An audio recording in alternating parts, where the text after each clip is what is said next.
Field observation, field observation, field observation, field observation for identification of soil, for identification, for identification of soil, field observation for identification of soil. यहां पर अपन लिख रहे हैं to differentiate, to differentiate clay and silt, clay and silt following field tests or observations can be done। क्या बताना चाह रहा हूं मैं बता रहा हूं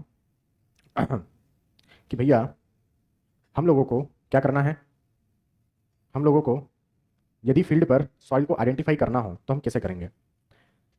यदि मैं आपके सामने ग्रेवल और सैंड रख दूं तो क्या आप आइडेंटिफाई कर पाएंगे कि कौन सा ग्रेवल है कौन सा सैंड है? तो देख के आइडेंटिफाई हो जाएगा कि पत्थर है तो ग्रेवल है, पार्टिकल से सर्कुलर साइज के लगभग, तो वो जो सैंड होगा वो सैंड होगा, रेत होगा। ठीक है, वहीं पर मैं आपके साथ में आपके सामने क्ले और सिल्ट रख दूं तो क्या आप आइडेंटिफाई कर पाएंगे? नहीं कर पाएंगे। आप सिर्फ देखकर ये आइडेंटिफाई नहीं कर पाएंगे कि जो सॉइल मुझे दिया गया है वो क्ले है या सिल्ट है। मतलब क्ले और सिल्ट का जो आइडेंटिफिकेशन है वो विजुअल इंस्पेक्शन से नहीं हो सकता, मतलब सिर्फ आंखों से देखकर नहीं हो सकता। उसके लिए आपको कुछ टेस्ट करना होंगे, कुछ ऑब्जर्वेशंस लगाने होंगे, तो उसी के बारे में हम बात कर रहे हैं। तो सैंड और ग्रेवल, इनका यदि आइडेंटिफिकेशन करना हो तो आप कौन सी मेथड अपनाएंगे? विजुअल इंस्पेक्शन, आंखों से देखा, पहचान लिया। यहां पर क्ले और सिल्ट का आइडेंटिफिकेशन करना है तो मैं आपको कुछ टेस्ट बताऊंगा, उन टेस्ट को आपको अपनाना होगा, जिसमें से फर्स्ट टेस्ट है dispersion test. Dispersion test, dispersion test को हम लोग यहां पर समझते हैं। डिस्पर्जन टेस्ट में मैं लिखूंगा कि small amount of dried soil is thrown in a glass of water, in a glass of water if soil settles in 10 to 15 minutes, then it is silt or else clay। सबसे पहला test क्या है हमारे पास? Dispersion test. इसमें आपको क्या करना है? एक ओवन ड्राइड सॉइल लेना है, मतलब मैंने आपको जो सॉइल दी कि पहचानो ये क्ले है या सिल्ट है, उसको ड्राई कर लेना और उस सॉइल को आप कहाँ डाल दोगे? एक गिलास पानी में। जैसे आपने सॉइल को एक गिलास पानी में डाला, यदि 10 से 15 मिनट्स के अंदर अंदर पूरी सॉइल सेटल हो जाती है, then it will be silt. यदि वो सेटल पूरी तरीके से नहीं होती है, वहीं सस्पेंशन में रहती है, पानी में घूमती रहती है, then it will be your clay. ठीक है, क्योंकि क्ले का साइज क्या होता है? बहुत कम। तो क्ले का साइज होता है बहुत कम, इसलिए उसकी सेटलिंग वेलोसिटी भी क्या होगी? ज्यादा। कैसे ज्यादा? भाई जो पार्टिकल हल्का है वो क्या तुरंत फेंट जाएगा क्या नीचे? नहीं, उसको टाइम लगेगा ना। सो lower the size, lower the velocity, settling velocity. तो 10 से 15 मिनट में यदि सेटल हो जाए तो सिल्ट, नहीं सेटल हो रहा है तो आप उसको फिर क्या बोल देंगे? उसको आप फिर क्ले बोल देंगे। आगे बढ़ते हैं। Next point is dilatancy test. Dilatancy test. Dilatancy test में हम क्या लिखेंगे? A small amount of moist soil, moist या wet soil is taken, moist or wet soil is taken on the palm, full stop, on remolding, upon remolding, यहाँ लिखते हैं if upon remolding the moisture comes over the surface, the moisture comes over the surface of the soil, then it is then it is silt or else clay। हमारे पास next test है डायलेटेंसी test. Dilatancy test क्या होता है? Balance टेंसिटी test क्या होता है कि यहाँ पर हम क्या करेंगे, हमें सॉइल जो भी दिया जाएगा उसके अंदर थोड़ा सा हम अपनी तरफ से पानी मिला लेंगे, उसका एक लड्डू बना लेंगे, ठीक है, एक बॉल बना लेंगे, अपने हाथ में रखेंगे। अब भाई आपने तो पूरा ऐसा अच्छा बॉल बना लिया ना प्रॉपर, ये अपने हाथ में रखा, और दूसरे हाथ से इसको शेक करूंगा इस तरीके से। तो जब मैं यहाँ से इसको इस तरीके से शेक कर रहा हूँ, ऐसा धक्का दे देके, वो जो बॉल इसके ऊपर रखी हुई है, बॉल के अंदर जो पानी है, वो पानी यदि ऊपर सरफेस पर आ जाए, जब मैंने बॉल बनाया था तब सरफेस क्या थी, ड्राई थी, ऐसा ऐसा सूखा था सरफेस, लेकिन जब मैं उसको ऐसा धक्का दे रहा हूँ, ऐसा बार बार उसको रिमोल्ड करने की कोशिश कर रहा हूँ, तो जो पानी अंदर मैंने मिलाया था सॉइल में, वो बाहर सरफेस पर आएगा, वो ऑटोमेटिकली दिखेगा, पानी की चमक दिखेगी आपको बॉल के चारों तरफ ऊपर सरफेस पर। तो यदि ऐसा देखने को मिले कि ऊपर पानी आ चुका है सरफेस पर, तो वो आपका सिल्ट है, यदि नहीं आ रहा हो तो फिर हम उसको क्या कहेंगे, that will be your clay. Next test, next test है हमारे पास यहाँ पर dry strength test. Dry strength test, इधर का एसी बंद है क्या यार, किधर से चालू होता है ये, करो तो यार, किसको पता है थोड़ा चालू करो तो यार, मेरे को वो हो रहा है सफोकेशन इधर।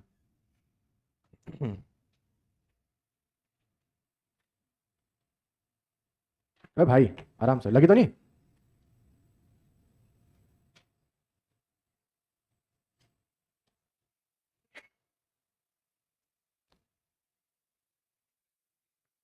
मॉइस्चर आ गया तो सिल्ट है, नहीं आया तो क्ले है। हो गया चालू? पहले से चालू था क्या? चालू था तो तुमने क्या किया जाके? अच्छा, इधर से तो किधर आता है, हवा तो कुछ लग नहीं रहा है। हम्म, ये तो बंद है, कहाँ से होता है? इससे? अच्छा, कहाँ हो रहा है?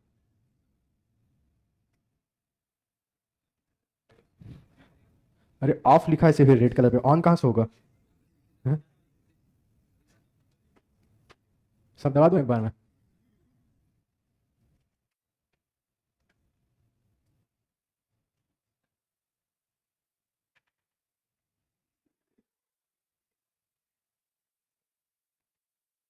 चलो ड्राई स्ट्रेंथ टेस्ट है, आया, कुछ लगी हवा थोड़ी। ड्राई स्ट्रेंथ टेस्ट में लिखेंगे यहाँ पर हम लोग, from the given soil, from the given soil a 3 mm diameter, a 3 mm diameter ball is prepared and it is dried, and it is dried. After drying, after drying, the ball is taken between two fingers. The ball is taken between two fingers and raised. If it is broken or collapsed,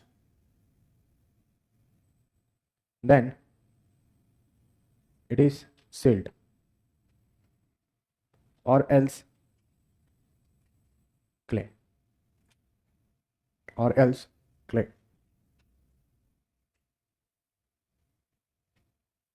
next लिखेंगे fifth number का, sorry fourth number का, toughness test. Toughness test,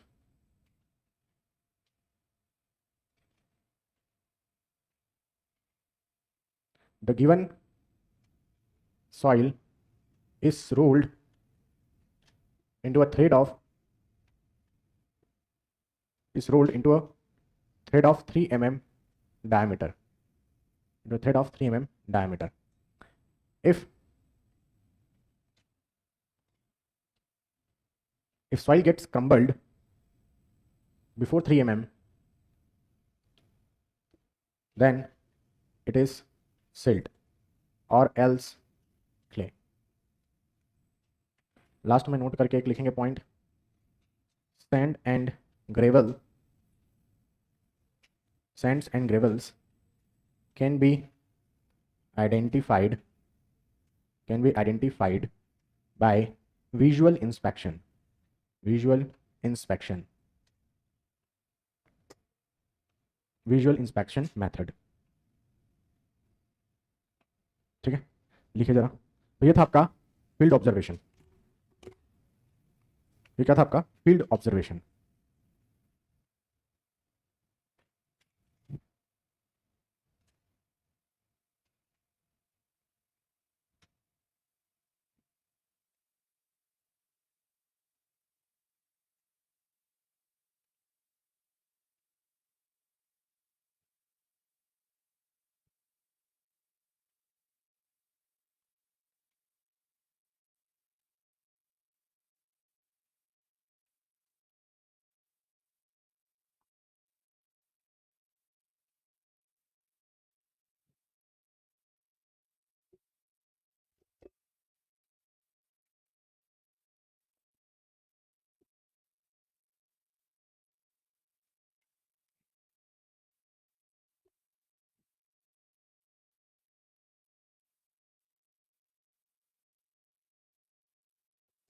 चलिए आगे बढ़ते हैं। Next हम देखते हैं क्ले मिनरोलॉजी। ये हटा दूं?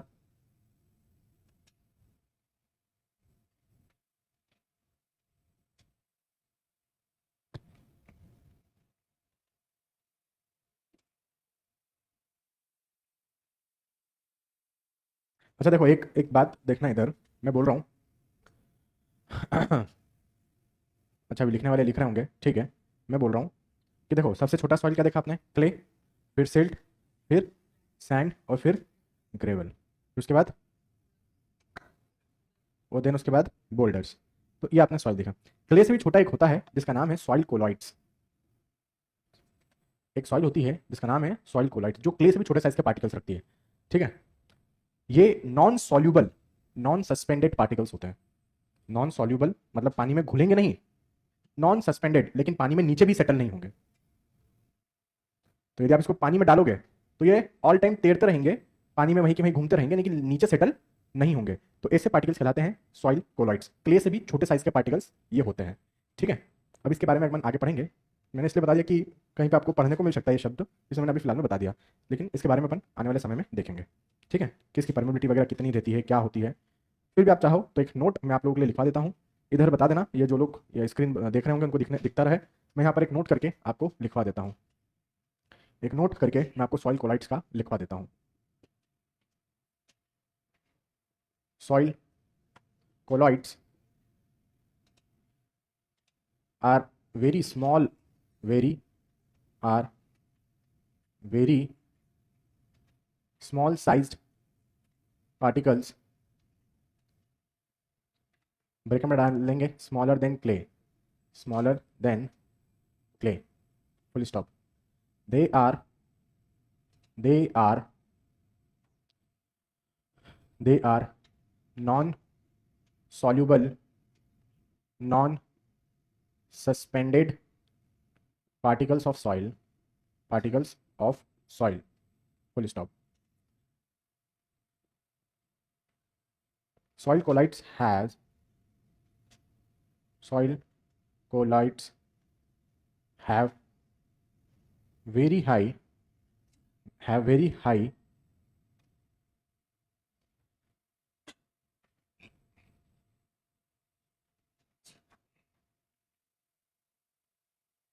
capillary rise, very high capillary rise and very low permeability.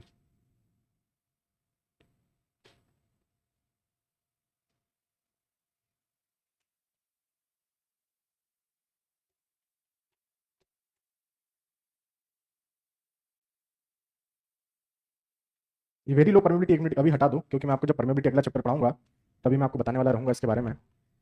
Very high capillary rise यहाँ तक ही लिख लो, काफ़ी है इतना। अगला चैप्टर चालू ही कर रहे हैं बस थोड़ी देर में, पहले एक टॉपिक में आपका कंप्लीट करवा दूं, clay mineralogy, then we can start.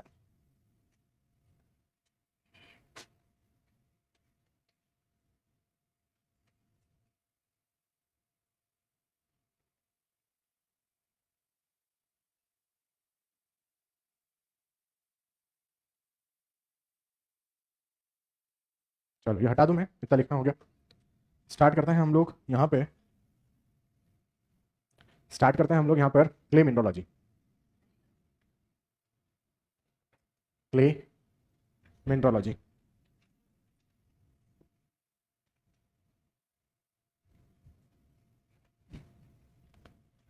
लिखेंगे क्ले मिनरोलॉजी।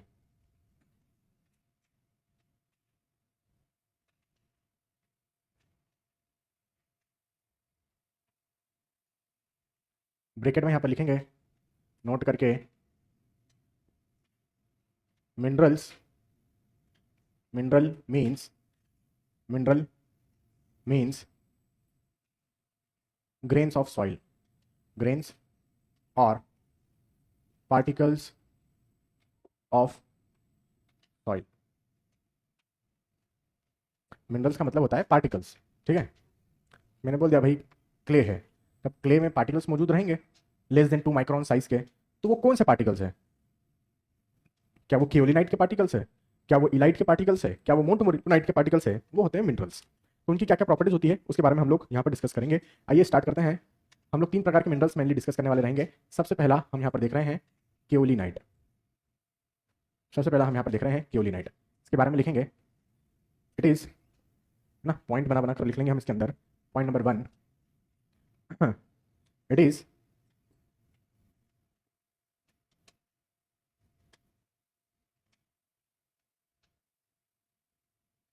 लिखा गया, इट इज नहीं लिखा ना, ठीक है कोई बात नहीं। लिखेंगे अ single structural unit, a single structural unit, a single structural unit is composed of a single structural unit is composed of one silica sheet, one silica sheet and one alumina sheet। Bracket में डालेंगे gibbsite sheet.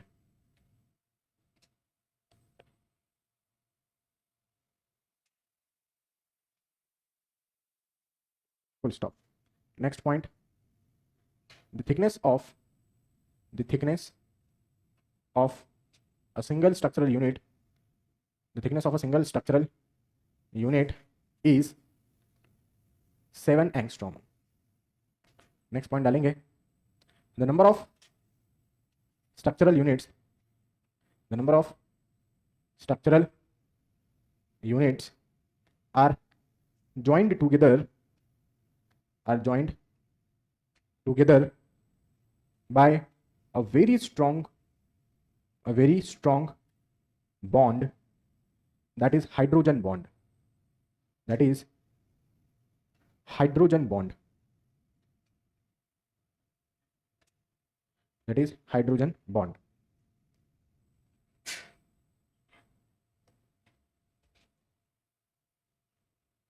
Since hydrogen bond is very strong, since hydrogen bond is very strong, therefore hydrogen bond is very strong, therefore it does not show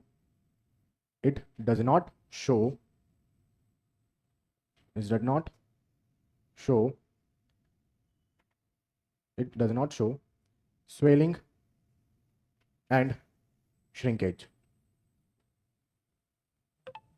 It does not show swelling and shrinkage, or shows very less swelling and shrinkage characteristics, or shows very less swelling and shrinkage characteristics। ठीक है, shrinkage characteristics।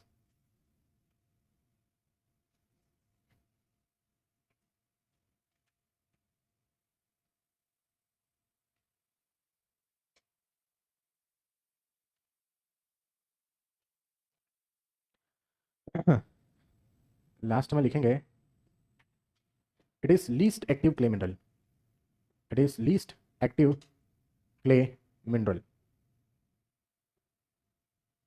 चलिए इसको समझने की कोशिश करिएगा। Notes बनाना very important, तो अब सफाई से नोट्स बनाते रहिएगा सभी लोग, यूट्यूब वाले भी। ऐसा नहीं है कि फ्री में पढ़ रहे हैं तो ठीक ढेर पैसे बैठे हैं मजे से, नोट्स बनाते रहिएगा। Notes will be helpful for a long period of time, जिंदगी भर आपको काम देंगे। आगे देखिए, यहाँ पर बात कर रहा हूँ मैं केओलिनाइट क्या। पहली लाइन लिखिए, अ single structural unit is composed of 1 silica sheet या 1 एल्यूमिना शीट। इस एल्यूमिना शीट को हम गिब्साइट शीट के नाम से भी जानते हैं। अब देखना, इसको हम कुछ इस तरीके से रिप्रेजेंट करते हैं। ये रेक्टेंगुलर या स्क्वायर शेप में हम गिब्साइट शीट को शो करेंगे, GI मैंने ऐसा लिख रखा है। और ट्रेपेजियम शेप्स में हम लोग सिलिका शीट को रिप्रेजेंट करेंगे, SI मैंने लिख रखा है। तो कुछ इस तरीके से एक गिब्साइट शीट और एक सिलिका शीट एक दूसरे से ज्वाइंट रहती है। ये बन चुका है एक सिंगल स्ट्रक्चरल यूनिट जिसकी थिकनेस हमने कितनी बताई है, कितना एंगस्ट्रॉम, 7। तो 7 एंगस्ट्रॉम यहाँ पर आपका एक सिंगल स्ट्रक्चरल यूनिट का थिकनेस है। इसे सैकड़ों नंबर ऑफ, हजारों नंबर ऑफ स्ट्रक्चरल यूनिट्स एक दूसरे से जुड़े रहते हैं। तो यहाँ पर अगला स्ट्रक्चरल यूनिट मैं बना रहा हूं कुछ इस तरीके से। ये आपका अगला स्ट्रक्चरल यूनिट हो गया।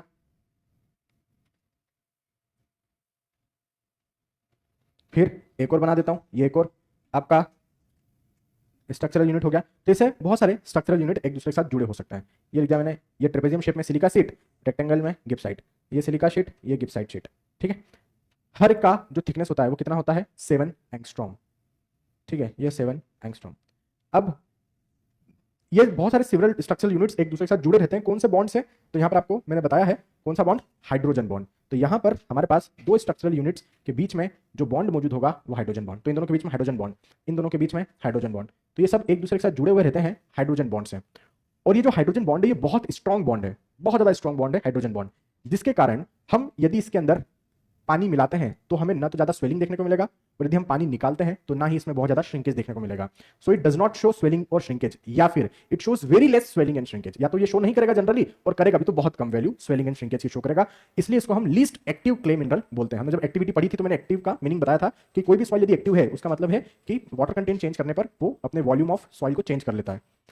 तो यहां पर आपका ये क्या है, हाइड्रोजन बॉन्ड है। So this is what we have, hydrogen bond, hydrogen bond, ठीक है, बनाइए। नेक्स्ट हमारा कौन सा रहेगा, illite. The next mineral we have elite.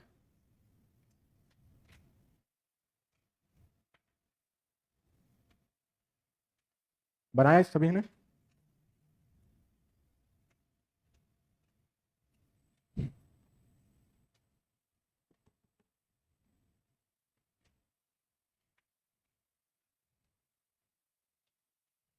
बन गया।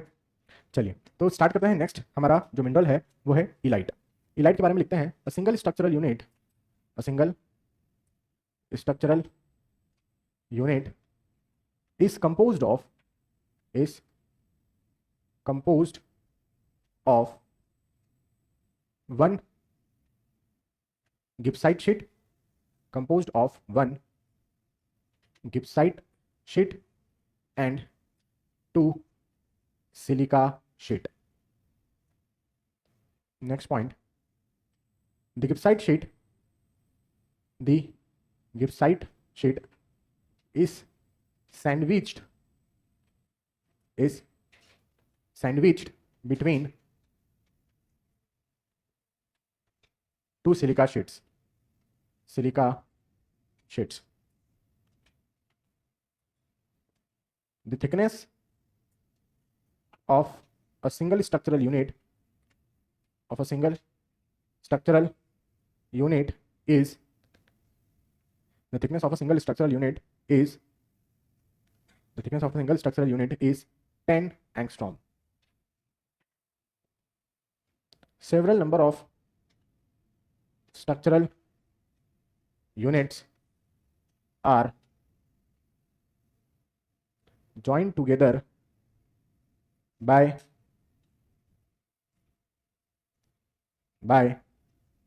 ionic bond, by ionic bond.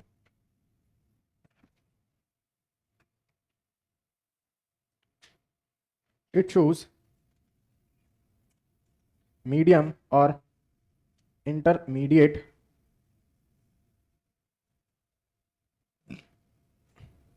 swelling and shrinkage characteristics.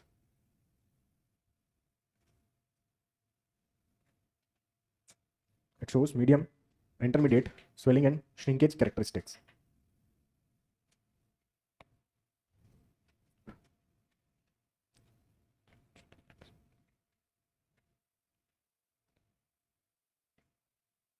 It is medium और इंटरमीडिएट और नॉर्मल एक्टिव क्ले मिनरल।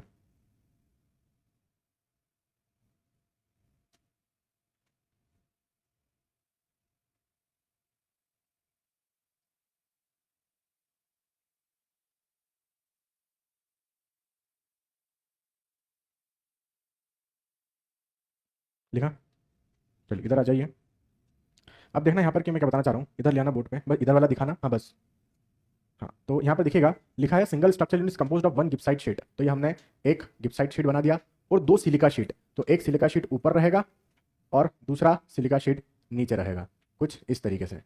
ठीक है, तो मैंने सेकंड पॉइंट ही वही लिखा है कि your gibbsite sheet is sandwiched between, तो ये गिब्साइट शीट है which is sandwich between two silica sheet.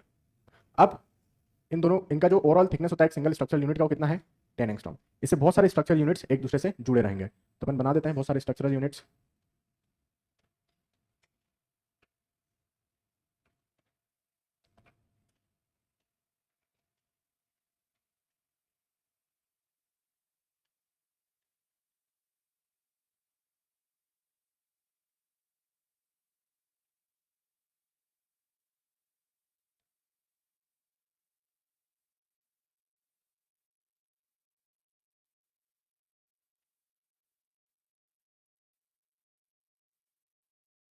ठीक है, अब इनमें बॉन्ड कौन सा होता है?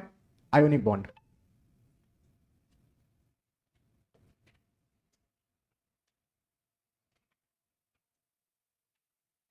तो हमारे पास जो बॉन्ड होगा, यहां पर देखेंगे, ये जो मैं बॉन्ड बता रहा हूं, ये बॉन्ड है आपका आयोनिक बॉन्ड।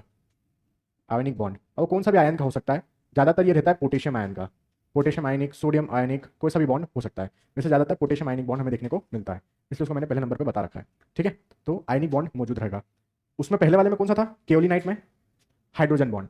हाइड्रोजन बॉन्ड ज़्यादा स्ट्रांग होता है आयनिक बॉन्ड की तुलना में। क्या बोल रहा हूं मैं? हाइड्रोजन बॉन्ड ज़्यादा स्ट्रांग होता है आयोनिक बॉन्ड की तुलना में। इसलिए हाइड्रोजन बॉन्ड जब मौजूद रहेगा तो स्वेलिंग और श्रिंकेज कम होगा। यहां पे आयोनिक बॉन्ड थोड़ा कमजोर है, किसकी तुलना में कमजोर है? हाइड्रोजन बॉन्ड की तुलना में। तो जब आयोनिक बॉन्ड मौजूद होगा आपके पार्टिकल यहां पर, तो उसमें थोड़ा स्वेलिंग और श्रिंकेज तो देखने को मिलेगा ही मिलेगा।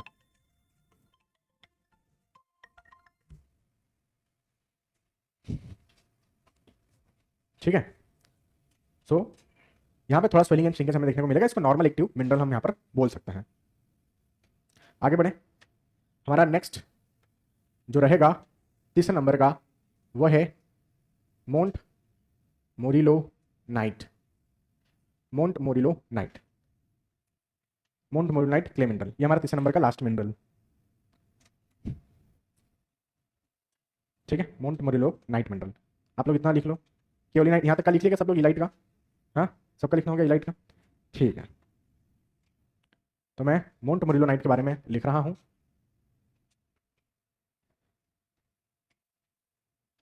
मोंट मोरिलो नाइट।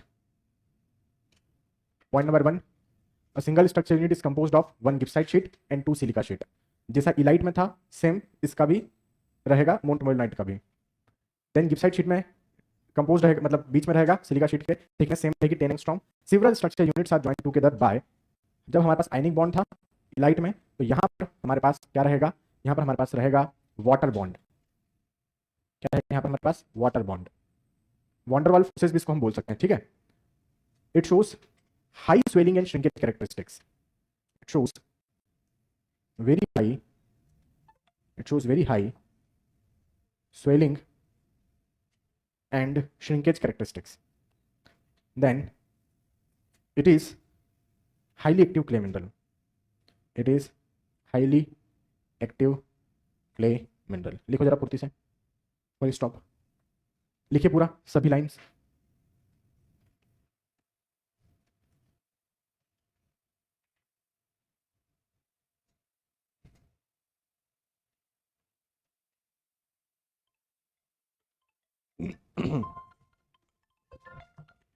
हेलो, हाँ हेलो, हाँ क्लास में हम थोड़ी देर से, हाँ मेरी क्लास में,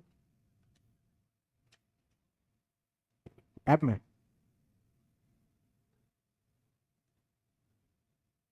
क्या नाम है आपका? तो अभी मैं पढ़ा तुम पागल हो, मैं अभी पढ़ाऊं कि तुम्हारे कमेंट्स देखूं? मैं अभी उधर बोर्ड पर हूं ना, उधर साइड। नहीं, थोड़ा सा कॉमन सेंस होना चाहिए ना आप में बेटा। हद है। कमेंट नहीं देखने सर आप मेरा, पागल हो गया क्या? This is the problem with the live class students.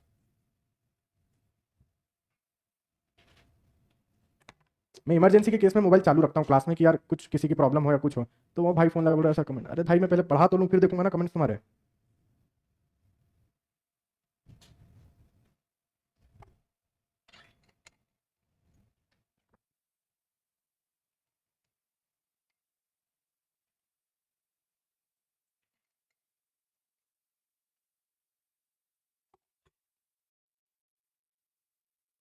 हाँ, ए इज फॉर एंगस्ट्रॉम, यही पूछना था प्रिंस आपको।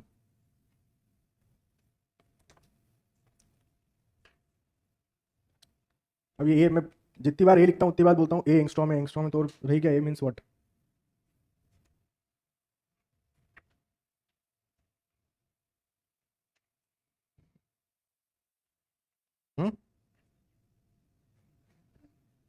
जिसने ये यूनिट दी थी उसका नाम है।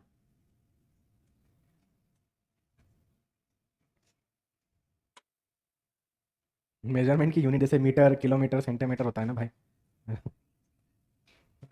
बताऊंगा अभी। चलो ये हो गया।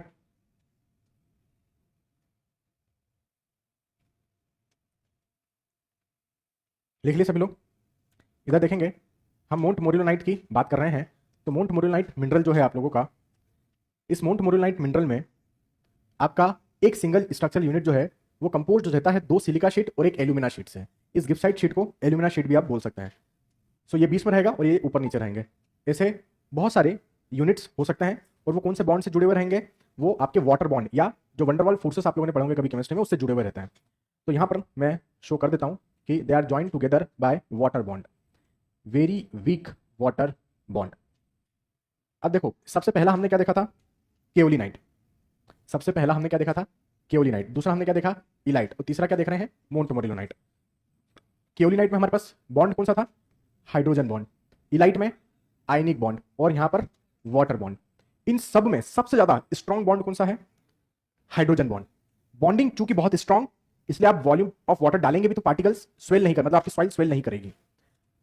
तो बॉन्डिंग जितनी ज्यादा स्ट्रॉन्ग होगी, सॉइल का वॉल्यूम में चेंजेस उतना कम देखने को मिलेगा, चाहे फिर वो स्वेलिंग हो, चाहे फिर वो श्रिंकेज रहे। यहां पर पोटेशियम आयन थोड़ा कमजोर रहता है, किसकी तुलना में? हाइड्रोजन बॉन्ड की तुलना में। इसलिए इसमें थोड़ा स्वेलिंग और श्रिंकेज आपको देखने को मिलेगा, थोड़ा एक्टिविटीज में आएगा। वहीं पर यदि अपन वाटर बॉन्ड की बात करें, मोंट मोरिलोनाइट का जो वाटर बॉन्ड है वो सबसे कमजोर bond, very weak bond is present there. इसलिए आप उसके अंदर यदि वाटर कंटेंट चेंज करते हैं in the soil, then it will show change in the volume. तो सबसे ज्यादा स्वेलिंग और श्रिंकेज आपको जो देखने को मिलेगा वो आपको मोंट मोरिलोनाइट मिनरल में ही देखने को मिलेगा। सबसे ज्यादा स्वेलिंग और श्रिंकेज मोंट मोरिलोनाइट मिनरल में देखने को। धन्यवाद। तो सबसे ज्यादा स्वेलिंग और श्रिंकेज हमें मोंट मोरिलोनाइट, इसलिए हम इसको क्या बोलेंगे? हाईली एक्टिव मिनरल हम यहां पर बोलेंगे। सबसे ज्यादा जो एक्टिविटी होती है वो हमें कौन से सॉइल में देखने को मिलेगी? उस सॉइल में देखने को मिलेगी जिसमें मोंट मोरिलोनाइट मौजूद हो। क्या इसका कोई एग्जांपल है? Black cotton soil, bentonite soil. तो आप चाहें तो यहां पर नेक्स्ट पॉइंट बनाकर लिख सकते हैं, पॉइंट नंबर 7। एग्जांपल यहां पर इसका हो जाएगा black cotton and bentonite. Black cotton and black cotton soil और बेंटोनाइट सॉइल। ठीक है, ये इनके एग्जांपल है जिसमें मोंट मोरिलोनाइट मिनरल मौजूद रहता है। Black cotton soil and bentonite soil. Kaolinite का एग्जांपल आप चीना सॉइल लिख सकते हैं। China soil is the example of china soil, CHINA।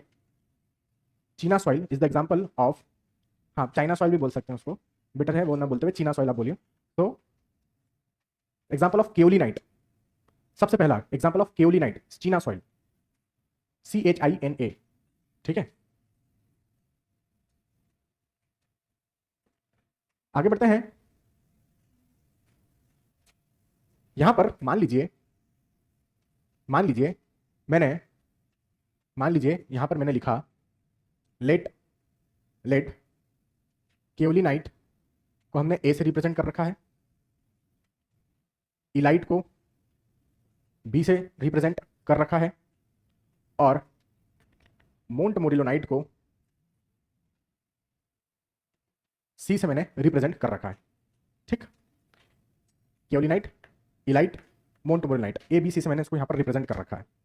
यहां पर हम पहला आइटम देख रहे हैं और वो है स्ट्रेंथ ऑफ बॉन्ड।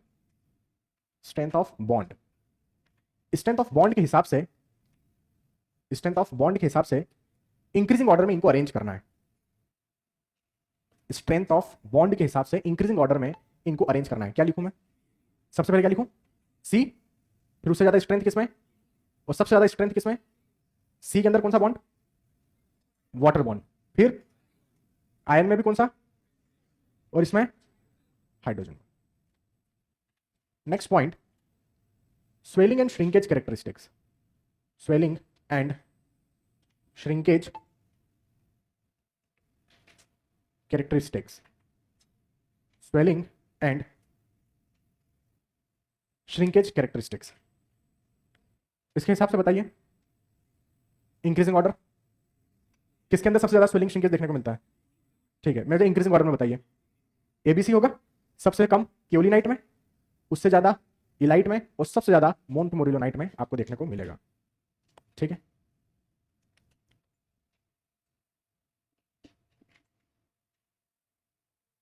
एक्टिविटी बताइए, एक्टिविटी के हिसाब से इंक्रीजिंग ऑर्डर। सबसे लो एक्टिव केओलिनाइट, इंटरमीडिएट लेवल पर इलाइट और सबसे हाईली एक्टिव मोंटमोरिलोनाइट।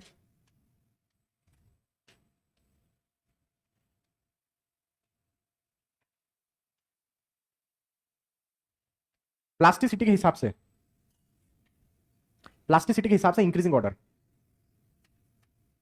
भाई एक्टिविटी क्या होती है? Plastic index divide by percentage of clay. ठीक है, जिसकी एक्टिविटी ज्यादा इसका मतलब क्या होगा? उसकी प्लास्टिसिटी भी ज्यादा रही होगी। एक्टिविटी क्या होता है? Plastic index divide by percentage, जिसका एक्टिविटी ज्यादा उसका प्लास्टिसिटी इंडेक्स भी ज्यादा रहा होगा। तो सबसे लो प्लास्टिसिटी किसकी है? केओलिनाइट। सबसे लो प्लास्टिसिटी केओलिनाइट। प्लास्टिसिटी मतलब प्लास्टिसिटी इंडेक्स, उससे ज्यादा प्लास्टिक इलाइट और सबसे ज्यादा प्लास्टिक मोंटमोरिलोनाइट। तो सबसे ज्यादा प्लास्टिसिटी इंडेक्स आपको मोंटमोरिलोनाइट में मिलेगा, उससे कम इलाइट में और सबसे कम केओलिनाइट में देखने को मिलेगा। यही कारण है कि यहां पर इसकी एक्टिविटी सबसे ज्यादा होती है मोंटमोरिलोनाइट की, उससे कम इलाइट की और सबसे कम केओलिनाइट की होती है। फिफ्थ पॉइंट, ग्रेन साइज,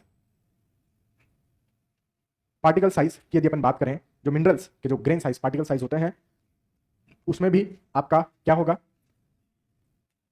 जो पार्टिकल, जिस सॉइल का पार्टिकल जितना छोटा होगा, जितना फाइन होगा, वो उतना ज्यादा प्लास्टिक रहता है। क्या बोल रहा हूं मैं भाई? 1 मिनट के लिए मान लो मैंने आपको ग्रेवल दे दिया और मैंने आपको क्ले दे दिया। मैंने आपको ग्रेवल दे दिया, मैंने आपको क्ले दे दिया। दोनों में प्लास्टिक कौन है? दोनों में प्लास्टिक कौन है? क्ले प्लास्टिक है, क्योंकि उसका पार्टिकल साइज क्या है? छोटा है ग्रेवल की तुलना में। तो पार्टिकल साइज जितना छोटा होता है, प्लास्टिसिटी उतनी ही उसमें ज्यादा होती है। यदि मैं आपसे पूछूं कि बताओ क्ले से भी ज्यादा प्लास्टिक सॉइल कौन सी होगी? आज ही बताया हूं, सॉइल कोलाइट्स, क्योंकि क्ले से भी छोटा साइज का पार्टिकल हमें सॉइल कोलाइट्स देखने को मिलता है। तो सॉइल कोलाइट्स जो है that is non soluble, non suspended, highly plastic soil. ठीक है, तो साइज जितना छोटा उतनी प्लास्टिसिटी ज्यादा। तो अब मेरे को बताओ सबसे छोटा ग्रेन साइज किसमें देखने को मिलेगा?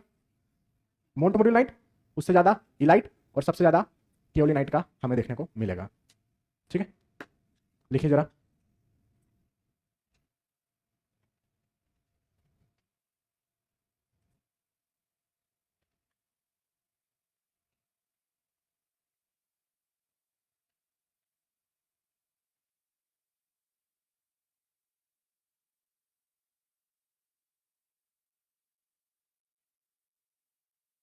यहां पर एक टेबल बनाएंगे हम लोग एक्टिविटी का, एक्टिविटी का टेबल बना लेते हैं हम लोग। यहां पर हम लिख रहे हैं मिनरल्स और यहां पर हम लिख रहे हैं उसकी एक्टिविटी। ठीक है, यहां पर अपन लिख रहे हैं मिनरल्स और यहां पर लिख रहे हैं एक एक्टिविटी। ये टेबल लास्ट में बना लेंगे आप लोग। मैंने लिखा क्वार्ट्ज, उसके बाद मैंने लिखा केओलिनाइट, उसके बाद मैंने लिखा इलाइट, उसके बाद मैंने लिखा मोंट मोरिलो नाइट। हाँ जानता हूं। चलो, क्वार्ट्ज की क्या थी एक्टिविटी? तो तुम तो बोले अभी सर ये लिखवा चुके हो, तो लिखवा चुके तो बताओ ना। एक्टिविटी कितनी थी उसकी? 0। ये क्वार्ट्ज किसके अंदर पाया जाता है? सैंड्स में, नॉन प्लास्टिक सॉइल, सैंड्स के अंदर। केओलिनाइट की 0.5, इलाइट की 0.5 से 1 कर लेना उसको। आपको मैंने शायद 0.5 से 1.5 लिखवाई थी क्या? हाँ, तो उसको 0.5 से 1 कर लेना। एक अच्छी बुक में मेरे को ये रीडिंग मिला तो मैं इसी को प्रीफर कर रहा हूँ फिर। मैंने आपको शायद 1.5, आप वो भी सही है, वो भी सही है अकॉर्डिंग टू जनरल्स, वो भी सही है, लेकिन मैं चाहता हूँ कि आप रिसर्च पेपर को फॉलो ना करते हुए बुक को फॉलो करें, क्योंकि गेट पेपर चेक करने वाला बुक में से ही देख के आंसर को सबमिट करेगा। तो बेटर है आप लोग 0.5 से 1 तक ही लिख लीजिए। एक क्वेश्चन मैंने सॉल्व कराया था, if I am not wrong, question number 12-13 कुछ होगा, उसके अंदर मैंने बनवाया था, क्वेश्चन सॉल्व करते टाइम मैंने बनवाई थी टेबल। हाँ, तो वहाँ पर मैंने 1 से 1.5 लिखा है, तो आप उसको 0.5 से 1 कर लीजिए। और मोंट मोरिलोनाइट कितना आ जाएगा, 1 to 7, लिखिए जरा।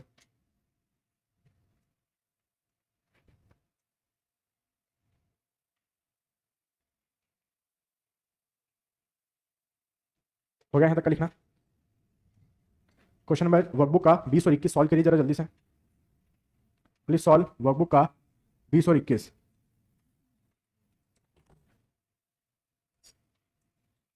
20 and 21।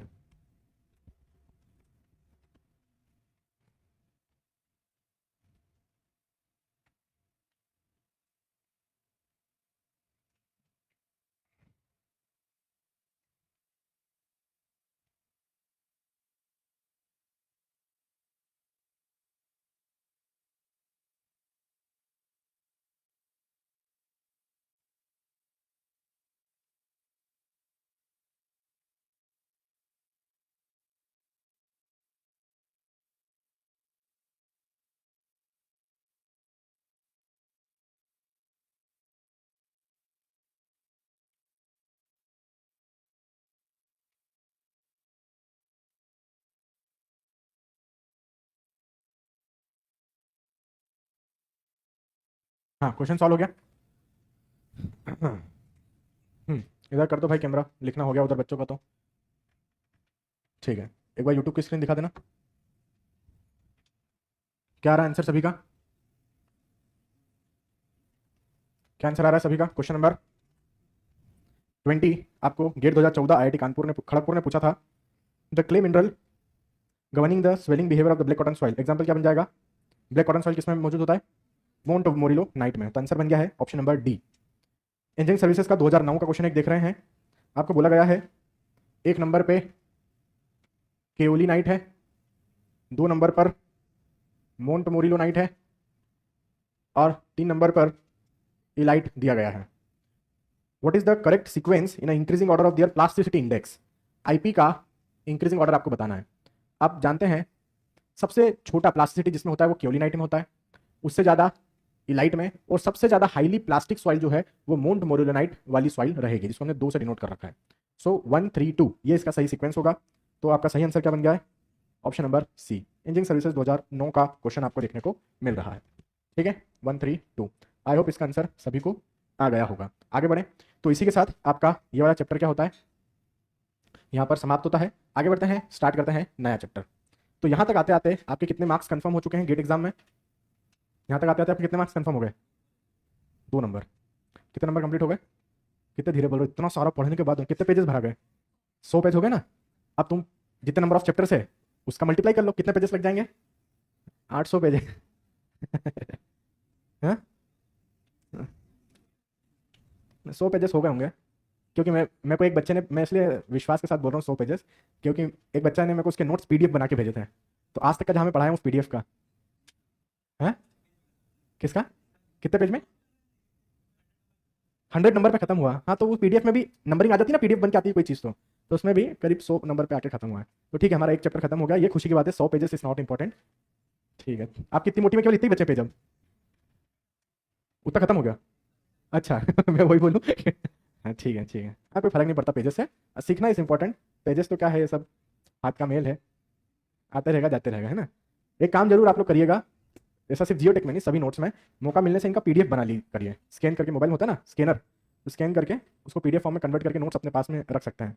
ये तो कागज़ है ना, कभी चोरी हो सकता है, कभी जल सकता है, कभी खराब हो सकता है, कभी बरसात में गीला हो सकता है, तो पीडीएफ जो है वो इन सब में सेफ रहेगा आपका। तो अपने सिस्टम में, अपने मोबाइल में आप चाहें तो इनका पीडीएफ बना के सेव करके रख सकते हैं नोट्स का। ठीक है, चलिए आते हैं, स्टार्ट करते हैं हम लोग हमारा अगले 2 नंबर का तैयारी। अगला 2 नंबर जो है अभी तक हम जो भी पढ़े, इधर मेरी बात सुनिएगा, अभी तक हम जो भी पढ़े वो हम पढ़े सॉइल मैकेनिक्स का पार्ट, है ना, जिसमें हम लोग सॉइल को क्लासिफाई कैसे करते हैं, सॉइल होती क्या है, कितने प्रकार की होती है, कितने टाइप्स की होती है, उस टाइप्स की क्या मीनिंग है, कब कौन से सॉइल का कैसा मिक्सचर बनता है, किसकी क्या प्रॉपर्टीज है। तो अभी सब हम छोटी छोटी छोटी छोटी बातें कर रहे हैं। अब जो छोटी छोटी बातें हम सीखे हैं कि भाई water content, void ratio, porosity, ये वो, स्पेसिफिक ग्रेविटी, यूनिट वेट, अब इन सब का उपयोग करते हुए अब हम सॉइल की इंजीनियरिंग प्रॉपर्टीज डिस्कस करेंगे। अभी हम सॉइल की हम कौन सी प्रॉपर्टी डिस्कस कर रहे थे, index properties, basic properties. Now we will be discussing about the engineering properties. ठीक है, तो बड़ी बड़ी प्रॉपर्टीज हम डिस्कस करेंगे जो कि डायरेक्टली सॉइल के बिहेवियर से रिलेटेड होगी। ठीक है, कि सॉइल आपका किस तरीके से प्रोसीड होगा आगे। So let's have a discussion for the new chapter number 2।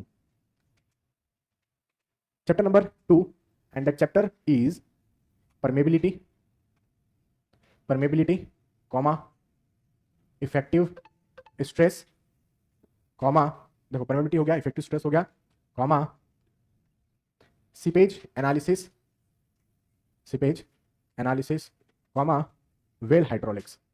ये सब मेरे क्या है, इस चैप्टर का नाम है। So this is my second chapter, this are second chapter. तो ठीक है, स्टार्ट करते हैं हम लोग हमारा सेकंड चैप्टर। सबसे पहले हम स्टार्ट करते हैं परमेबिलिटी से। इतने सारे टॉपिक्स रहेंगे हमारे पास पढ़ने के लिए, तो let's start with permeability. Permeability क्या होता है, आइए इसको हम यहां पर समझते हैं। मैं डेफिनेशन लिख पा रहा हूं, आप लोग भी लिखिए। It is defined as the property of soil, it is defined as the property of soil which allows the flow of water, which allows the flow of water through their interconnected voids, through their interconnected voids, through their interconnected voids। अब समझने की कोशिश करिएगा कि मैं permeability में आपको क्या बताना चाहता हूं। लिखा है डेफिनेशन सभी ने, अब सुनिए यहां पर। परमेबिलिटी क्या होता है, परमेबिलिटी होता है कि सॉइल की बॉडी में से वाटर फ्लो होना। यदि सॉइल उसकी खुद की बॉडी में से वाटर को फ्लो होने देता है तो सॉइल की इस प्रॉपर्टी को हम क्या बोलते हैं, परमेबिलिटी का नाम देंगे। अब सॉइल में से वाटर फ्लो क्यों हो पा रहा है, द क्वेश्चन इज, सॉइल की बॉडी में से, सॉइल इतना बड़ा है उसमें से पानी बह रहा है, तो वो अपने में से पानी को फ्लो क्यों होने देता है। कारण है क्योंकि उसके अंदर क्या होते हैं, वॉइड्स होते हैं, पोर्स होते हैं, इसलिए उसमें से पानी बह जाता है। एक मिनट के लिए मैं एग्जांपल दूं, मान लीजिए ये कोई मटेरियल है, मैंने यहां पर एक ग्लास पानी डाला, इस सरफेस पे, इस जगह पर मैंने एक ग्लास पानी डाला, तो क्या यहां से पानी नीचे आएगा, क्या नहीं आएगा। पानी यहां डाला तो क्या यहां से पानी नीचे आएगा, क्या नहीं आएगा। क्यों नहीं नीचे आएगा, क्योंकि इट डजंट हैव वॉइड्स, इसके पास पोर्स नहीं है, वॉइड्स नहीं है, इसलिए पानी इसमें से फ्लो नहीं हो सकता। इसका मतलब यह हुआ, कुल मिलाकर इसका मतलब यह हुआ कि जिसके पास वॉइड्स ज्यादा या जिसके पास वॉइड्स होंगे उसमें परमेबिलिटी होगी, जिसमें वॉइड्स नहीं होंगे उसमें परमेबिलिटी नहीं होगी। तो वॉइड्स होना जरूरी है, तभी उसमें आपकी परमेबिलिटी आपको देखने को मिलेगी। मैंने कहा ठीक है, इतनी बात क्लियर हो गई आपको। तो परमेबिलिटी होने के लिए वॉइड्स का होना बहुत जरूरी है, तो ही परमेबिलिटी उसके अंदर रहेगी किसी भी मटेरियल में। अब मान लो एक मिनट के लिए मैं आपको कहूं कि मेरे पास एक बैग ग्रेवल है और मान लो मेरे पास एक बैग में क्ले है। एज्यूम करिएगा मेरे पास एक बैग में ग्रेवल है, सेम वॉल्यूम, पत्थर भरे हुए हैं, और सेम वॉल्यूम में एक बैग में मेरे पास क्ले है। दोनों में सेम टाइम पर मैं पानी डालता हूं, सेम क्वांटिटी का पानी मैंने डाला। क्या लगता है किसमें से पानी पहले बाहर निकल जाएगा, किसमें से पानी पहले बाहर निकल जाएगा, ग्रेवल में से। जैसे पानी डाला तुरंत पानी बाहर, मतलब ग्रेवल में वॉल्यूम क्या रहे होंगे, ज्यादा, वॉल्यूम क्या रहे होंगे ग्रेवल में ज्यादा, तभी तो पानी डाला तो बाहर निकल गया, है ना। इसको समझते हैं, मैं बोल रहा हूं कि volume of a single void, यहां पर समझने की कोशिश करेगा, volume of a single void, volume of a single void in case of gravel, मतलब कोर्स ग्रेन सॉइल लिख रहा हूं, है ना, course grain soil is more than the volume of a single void in fine grain soil. क्या लिखा मैंने, एक लाइन, मैंने लाइन लिखा कि volume of a single void. आप ऐसे ग्रेवल जमा लो, 4-5 ग्रेवल, तो उसका जो वॉइड आपको दिखेगा वो बहुत बड़ा दिखेगा। तो volume of a single void, एक वॉइड का जो वॉल्यूम है, वॉइड ऑफ वॉल्यूम, वो बहुत ज्यादा होता है volume of void of a single void in a fine grain soil की तुलना में। दिखता है, ये चीज दिखता है एक्चुअली। मैंने कहा ठीक है सर। अब मैं नंबर ऑफ वॉइड्स की बात करूं, total number of voids, total number of void जो है वो फाइन ग्रेन सॉइल में, ज्यादा आपको देखने को मिलेंगे कोर्स ग्रेन सॉइल की तुलना में। तो total number of voids in fine grain soil is more than the total number of voids of course grain soil. बात समझ आ रही क्या बोल रहा हूं? कि एक वॉइड का वॉल्यूम यदि आप मुझसे पूछें, सिर्फ एक वॉइड का वॉल्यूम यदि आप पूछें, तो कोर्स ग्रेन सॉइल में वो ज्यादा बड़ा दिखता है फाइन ग्रेन सॉइल की तुलना में। लेकिन वहीं पर यदि हम टोटल नंबर ऑफ वॉइड्स की बात करें तो फाइन ग्रेन सॉइल में ज्यादा नंबर ऑफ वॉइड्स होते हैं कोर्स ग्रेन सॉइल की तुलना में। अब मुझे यदि टोटल वॉल्यूम ऑफ वॉइड्स निकालना है, मुझे टोटल वॉल्यूम ऑफ वॉइड्स निकालना है, तो कैसे निकाल सकता हूं? एक वॉइड के वॉल्यूम में नंबर ऑफ वॉइड्स का मल्टीप्लाई कर दूं। तो जब मैं नंबर ऑफ वॉइड्स का मल्टीप्लाई करता हूं तो मुझे पता चलता है कि total volume of voids fine grain soil में ज्यादा रहते हैं, फाइन ग्रेन सॉइल में ज्यादा रहते हैं total volume of voids of course grain soil की तुलना में। क्या सीखने को मिला? हमें अभी तक क्या लग रहा था कि वॉइड्स किस में ज्यादा है? ग्रेवल में। लेकिन वॉल्यूम ऑफ वॉइड्स किस में ज्यादा निकल गए? Fine grain soil. तो आपको ग्रेवल ऐसा एक बैग में यदि मैं जमा के दूं तो हमें दिखता है कि वॉइड्स बहुत है, नंबर ऑफ वॉइड्स कम है, वहां पर एक एक वॉइड का वॉल्यूम ज्यादा है। तो यदि मैं मल्टीप्लाई करूं नंबर ऑफ वॉइड्स और एक सिंगल वॉल्यूम ऑफ वॉइड्स को, तो total volume of voids coarse grain का कम निकल कर आता है फाइन ग्रेन की तुलना में। समझ में आ रहा है? क्ले में भले छोटे छोटे वॉइड्स है, ये क्ले का जो वॉल्यूम ऑफ वॉइड है ना, वो बहुत छोटे छोटे छोटे छोटे एकदम छोटे छोटे वॉइड्स है, लेकिन कई हजारों की संख्या में है, इसलिए total volume of voids fine grain soil का ज्यादा हो जाता है कोर्स ग्रेन सॉइल से। Now tell me the answer. One bag में ग्रेवल है, वन बैग में क्ले है, दोनों में पानी डाला, किस में पानी तुरंत बाहर निकलेगा? अभी भी ग्रेवल में। ग्रेवल में पानी बाहर क्यों निकल रहा है जबकि वॉल्यूम तो फाइन ग्रेन सॉइल का ज्यादा है? Are you getting my point? मेरा क्वेश्चन समझ में आ रहा है मैं क्या पूछना चाह रहा हूं? भाई आप बोलते हो कि वॉइड से पानी बहता है, मान लिया, लेकिन वॉइड तो फाइन ग्रेन सॉइल के पास ज्यादा है, तो फिर इसकी परमेबिलिटी ज्यादा होना चाहिए थी, ग्रेवल की या कोर्स ग्रेन सॉइल की परमेबिलिटी ज्यादा क्यों हो गई? So the answer is voids का होना इंपॉर्टेंट नहीं है, जो वॉइड्स मौजूद है उनका इंटरकनेक्टेड होना इंपॉर्टेंट है। कहने का मतलब क्या है सर आपका? कहने का मतलब मेरा यह है भैया कि मान लो जैसे कि मैंने कहा एक बैग में ग्रेवल है, ये रहा, जैसे कि मैंने कहा एक बैग में क्ले है, तो ये रहा आपका क्ले। क्ले में बहुत सारे वॉइड्स रहेंगे, ये देखो बहुत सारे वॉइड्स, ये बहुत सारे छोटे छोटे छोटे छोटे छोटे छोटे छोटे छोटे छोटे छोटे छोटे छोटे बहुत सारे वॉइड्स हैं, बहुत सारे बहुत सारे बहुत सारे, देख रहे हैं बहुत सारे वॉइड्स। वहीं पर यदि अपन ग्रेवल की बात करें तो ग्रेवल में नंबर ऑफ वॉइड्स कम है लेकिन बड़े बड़े हैं। ये देखो, ये एक वॉइड, ये दूसरा, ये तीसरा वॉइड, ये चौथा, ये पांचवा, छठा, ये वॉइड्स, इतने सारे वॉइड्स बड़े बड़े। ये ग्रेवल का मैंने लिख दिया, ये सब वॉइड्स बनाए, ये पार्टिकल्स नहीं है, दीज आर द वॉइड्स। यहां पर क्या हो रहा था? ये वॉइड्स एक दूसरे से जुड़े हुए नहीं है, these voids are not interconnected, वो जुड़े हुए नहीं है वॉइड्स। तो जैसे आप यहां पे पानी डालते हो, इस पानी को रास्ता खोजना पड़ता है। अच्छा अगला वॉइड इधर है, इधर है, अच्छा अच्छा अगला वॉइड इधर है, ओके अब मुझे इधर मुड़ना है, अच्छा अच्छा अब इधर जाना पड़ेगा मुझे, ओके ओके मैं जा रहा हूं इधर इधर, अच्छा अच्छा अब बाहर निकला मैं। समझ में आ रहा है मेरी बात? लेकिन वहीं पर मैंने यहां पर ग्रेवल में पानी डाला, कुछ ढूंढना ही नहीं है बाहर। Getting my point? सो यहां पर भले ही टोटल वॉल्यूम ऑफ वॉइड्स ज्यादा है, लेकिन वो इंटरकनेक्टेड नहीं है। If they are not interconnected, आपके पानी को रास्ता खोजना पड़ेगा, और वो रास्ता खोजने में इतना लेट हो जाएगा कि ग्रेवल से ही पहले पानी बाहर निकल जाएगा। So this gravel, this course grain soil is highly permeable soil. Permeability क्या है इस सॉइल की? ज्यादा है, किसकी तुलना में? फाइन ग्रेन सॉइल की तुलना में। So the concept is clear. तो इसलिए मैंने यहां पर डेफिनेशन में एक पॉइंट आपको लिखवाया है, it is defined as the property of soil which allows the flow of water, क्या लिखा मैंने? Through their interconnected voids. तो सिर्फ वॉइड्स का होना परमेबिलिटी को दर्शाता नहीं है, उस वॉइड्स का इंटरकनेक्टेड भी होना चाहिए। समझ में आ रहा है क्या बोल रहा हूं? So this is what we have the permeability. तो भले ही फाइन ग्रेन सॉइल में वॉल्यूम ऑफ वॉइड्स ज्यादा है, लेकिन परमेबिलिटी किसकी ज्यादा निकलेगी? कोर्स ग्रेन सॉइल की, क्योंकि वॉइड्स आर इंटर। लिखिए जरा इतना, एक बार यूट्यूब बता देना, ठीक है?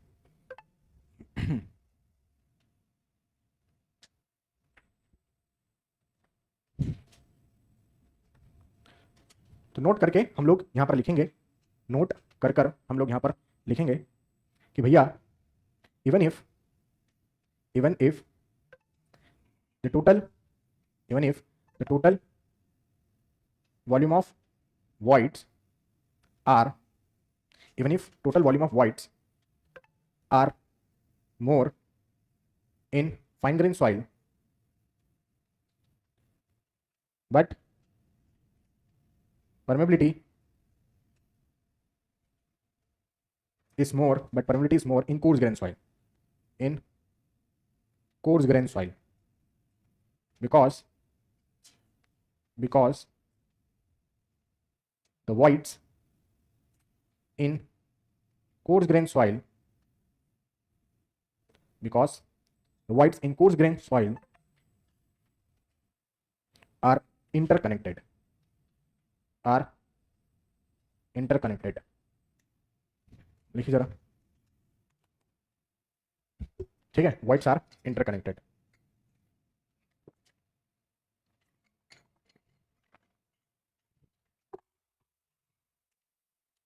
लिखिए जरा जल्दी से।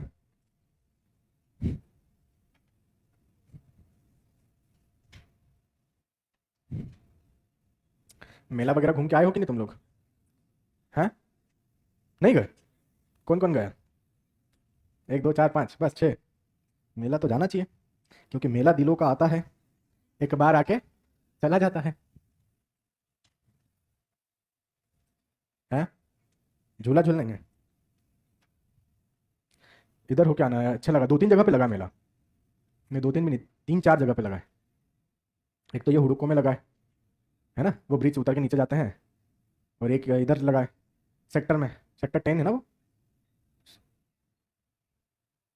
ये स्टील क्लब से रशियन क्लब जो आता है उसके सामने। हाँ, जो भी रोड पे ही लगा है। ज़्यादा तो मैं जानता नहीं हूँ, लेकिन फिर भी जो रोड पे होती है वो चीज़ें, सेक्टर वेक्टर समझ में नहीं आता किधर क्या है।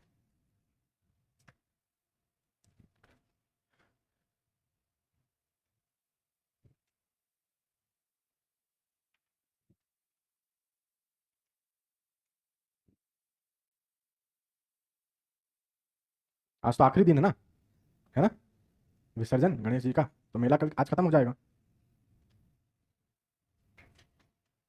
हाँ? नहीं, हेलो सर, 8 बजे के बाद ही चालू होता है वो। जो माहौल है वो 8 बजे के बाद ही अच्छा लगता है सर। अभी जाके क्या ही करोगे? क्योंकि आप जिनके लिए जाओगे वो भी तो कहीं ना कहीं पढ़ रहे होंगे ना, तो उनकी भी छुट्टी 8 बजे तक होगी, तो 8 बजे बाद जाइए आप, ठीक है? हो गया यहाँ तक का लिखना?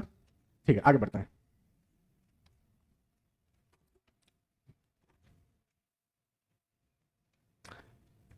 एक सेकंड, हाँ, मेरे को रिप्लाई मारो।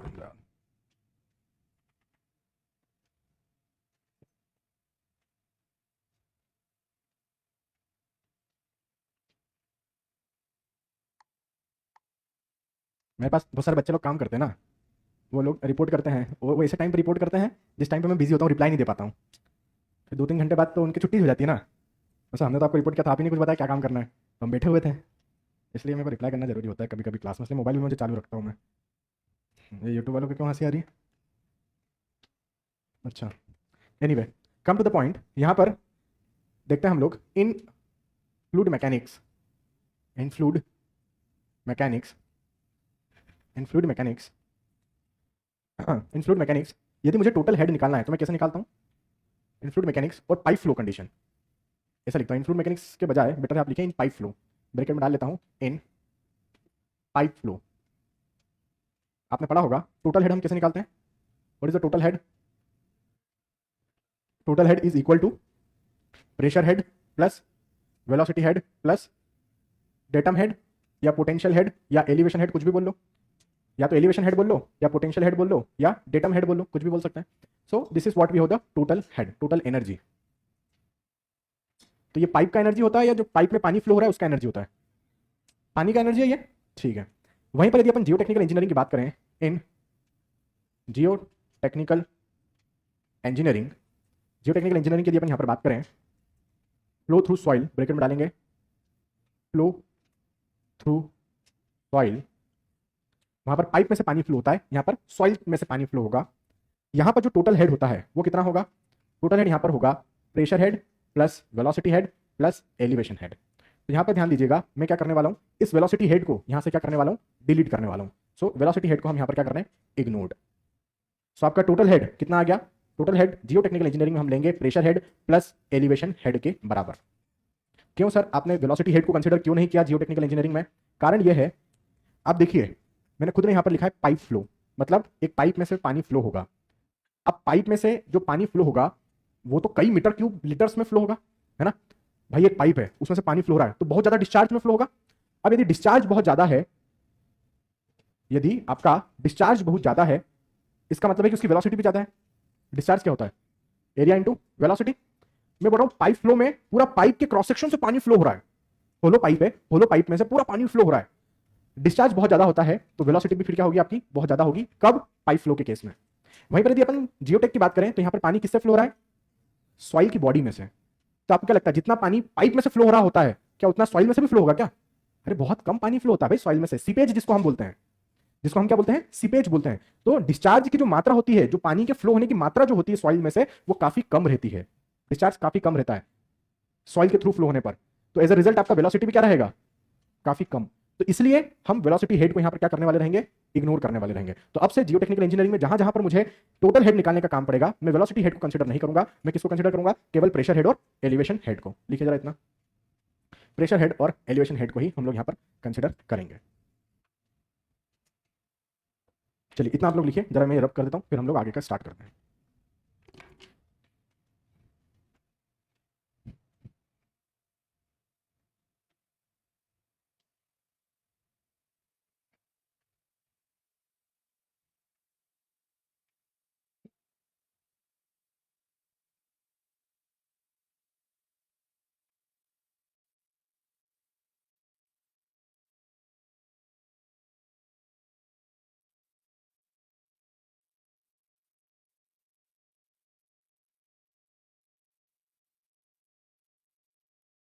लिख लिए सभी लोग?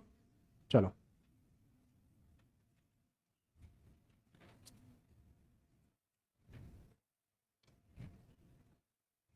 चलिए लिखेंगे डार्सिस लॉ। लिखेंगे, इधर ले आना भैया कैमरा। स्टार्ट करते हैं हम लोग यहां पर, देखते हैं डार्सिस लॉ।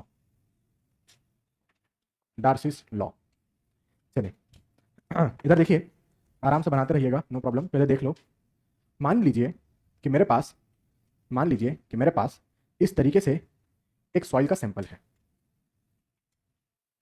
मान लीजिए कि मेरे पास इस तरीके से सॉइल का क्या है, एक सैंपल है।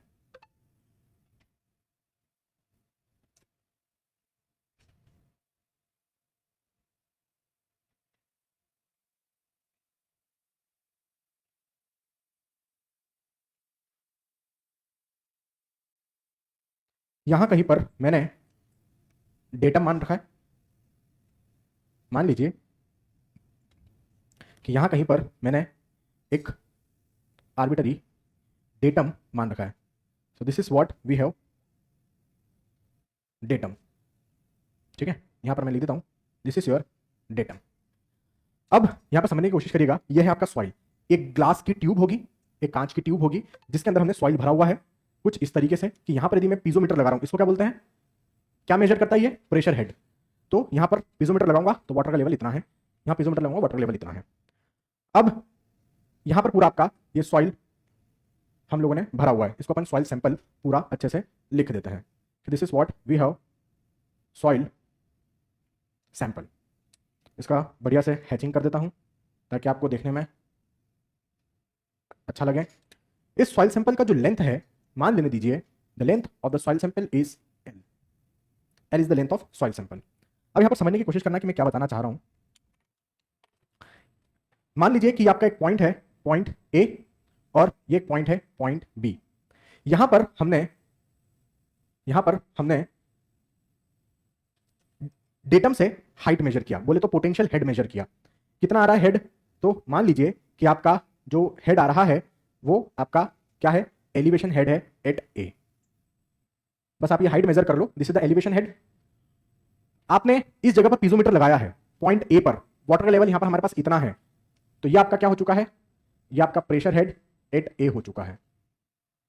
तो ये है प्रेशर हेड पॉइंट ए पर, यह है एलिवेशन हेड या डेटम हेड पॉइंट ए पर।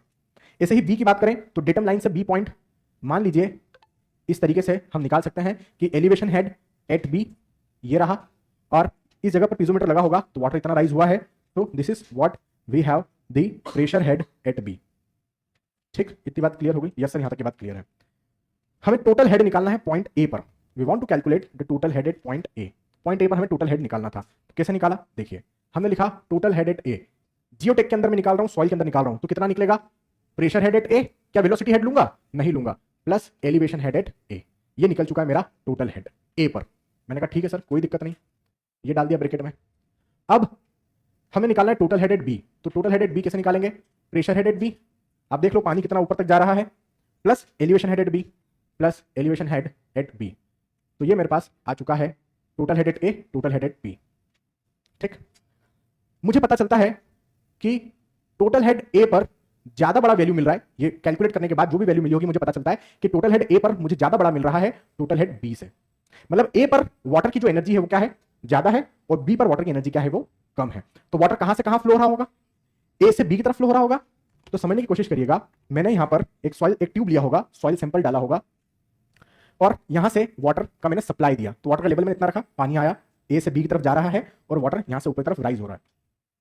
चूंकि बीच में सॉइल रखा हुआ है, पानी के रास्ते में सॉइल आ रहा है, तो वाटर की एनर्जी फ्रिक्शन के कारण क्या हो चुकी है, कम हो चुकी है। इसलिए ये वाटर लेवल यहीं तक आया।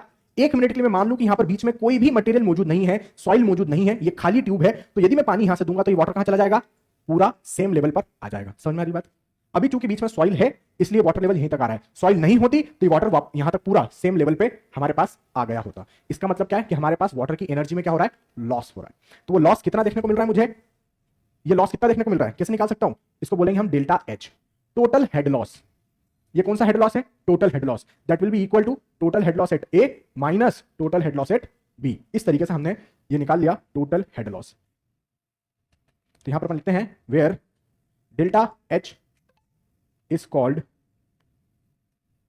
Total head loss. मैंने कहा ठीक है मालिक, ये टोटल हेड लॉस ना आपको यहां भी देखने को मिल जाएगा। ये जो वाटर लेवल आपको दिख रहा है ना, ये जो वाटर लेवल आपको दिख रहा है, इन दो वाटर लेवल के बीच का ये जो डिफरेंस होगा वही हमारा यहां पर क्या होगा, टोटल हेड लॉस होगा। तो this delta H is the total head loss, total head at A minus total head at B. इससे हमें क्लियर हो गया एक बात। दूसरी बात, वाटर कहां से कहां फ्लो करता है, हाई हेड से लो हेड की तरफ फ्लो करता है। क्या कभी लो हेड से हाई हेड की तरफ वाटर सप्लाई हो सकता है क्या, जब तक कि आप एक्सटर्नल सोर्स ना लगाओ, कोई मोटर ना लगाओ, जैसे घर में पानी ऊपर चढ़ाने के लिए लगाते हैं, जब तक आप कोई एक्सटर्नल एनर्जी सप्लाई नहीं कर रहे हैं तब तक तो नहीं हो सकता। तो वाटर विल ऑलवेज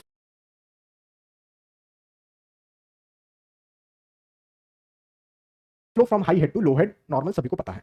आगे बढ़ते हैं, एक टर्म मैं यहां पर लिख रहा हूं आई, एक टर्म मैंने यहां पर लिखी आई, जो कि बता रहा है आपका लॉस होने का रेट अलोंग द लेंथ। समझने की कोशिश करिएगा 1 मिनट के लिए, सभी लोग 1 मिनट के लिए मेरी बात सुनिएगा।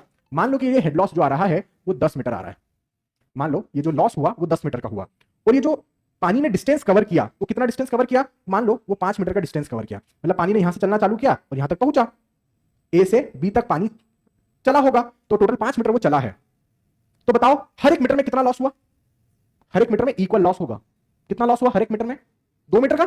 सो दिस 2 मीटर का लॉस हुआ। हमने कैसे निकाला, हमने किया ये 10 मीटर डिवाइड बाय ये 5 मीटर, वैल्यू कितनी आ गई, 2। इसी को बोलते हैं एक्चुअली हाइड्रोलिक ग्रेडियंट। इसी को हम यहां पर क्या बोलेंगे, हाइड्रोलिक ग्रेडियंट। इसका मतलब क्या हुआ, ये ग्रेडियंट क्या बताना चाह रहा है कि पर मीटर कितना लॉस होता चला जा रहा है आपकी एनर्जी का। तो मैंने एक टर्म वहां पर निकाली जिसको हम बोलेंगे हाइड्रोलिक ग्रेडियंट, आई से डिनोट मैं कर रहा हूं delta H divide by L. कुछ लोग बोलेंगे एल क्या है, एल क्या है, आप बोलेंगे सर लेंथ ऑफ सॉइल है। यदि आप ऐसा बोल रहे हैं तो आप बिल्कुल गलत बोल रहे हैं। L is not the length of soil, L is the length of path, sorry length of flow path.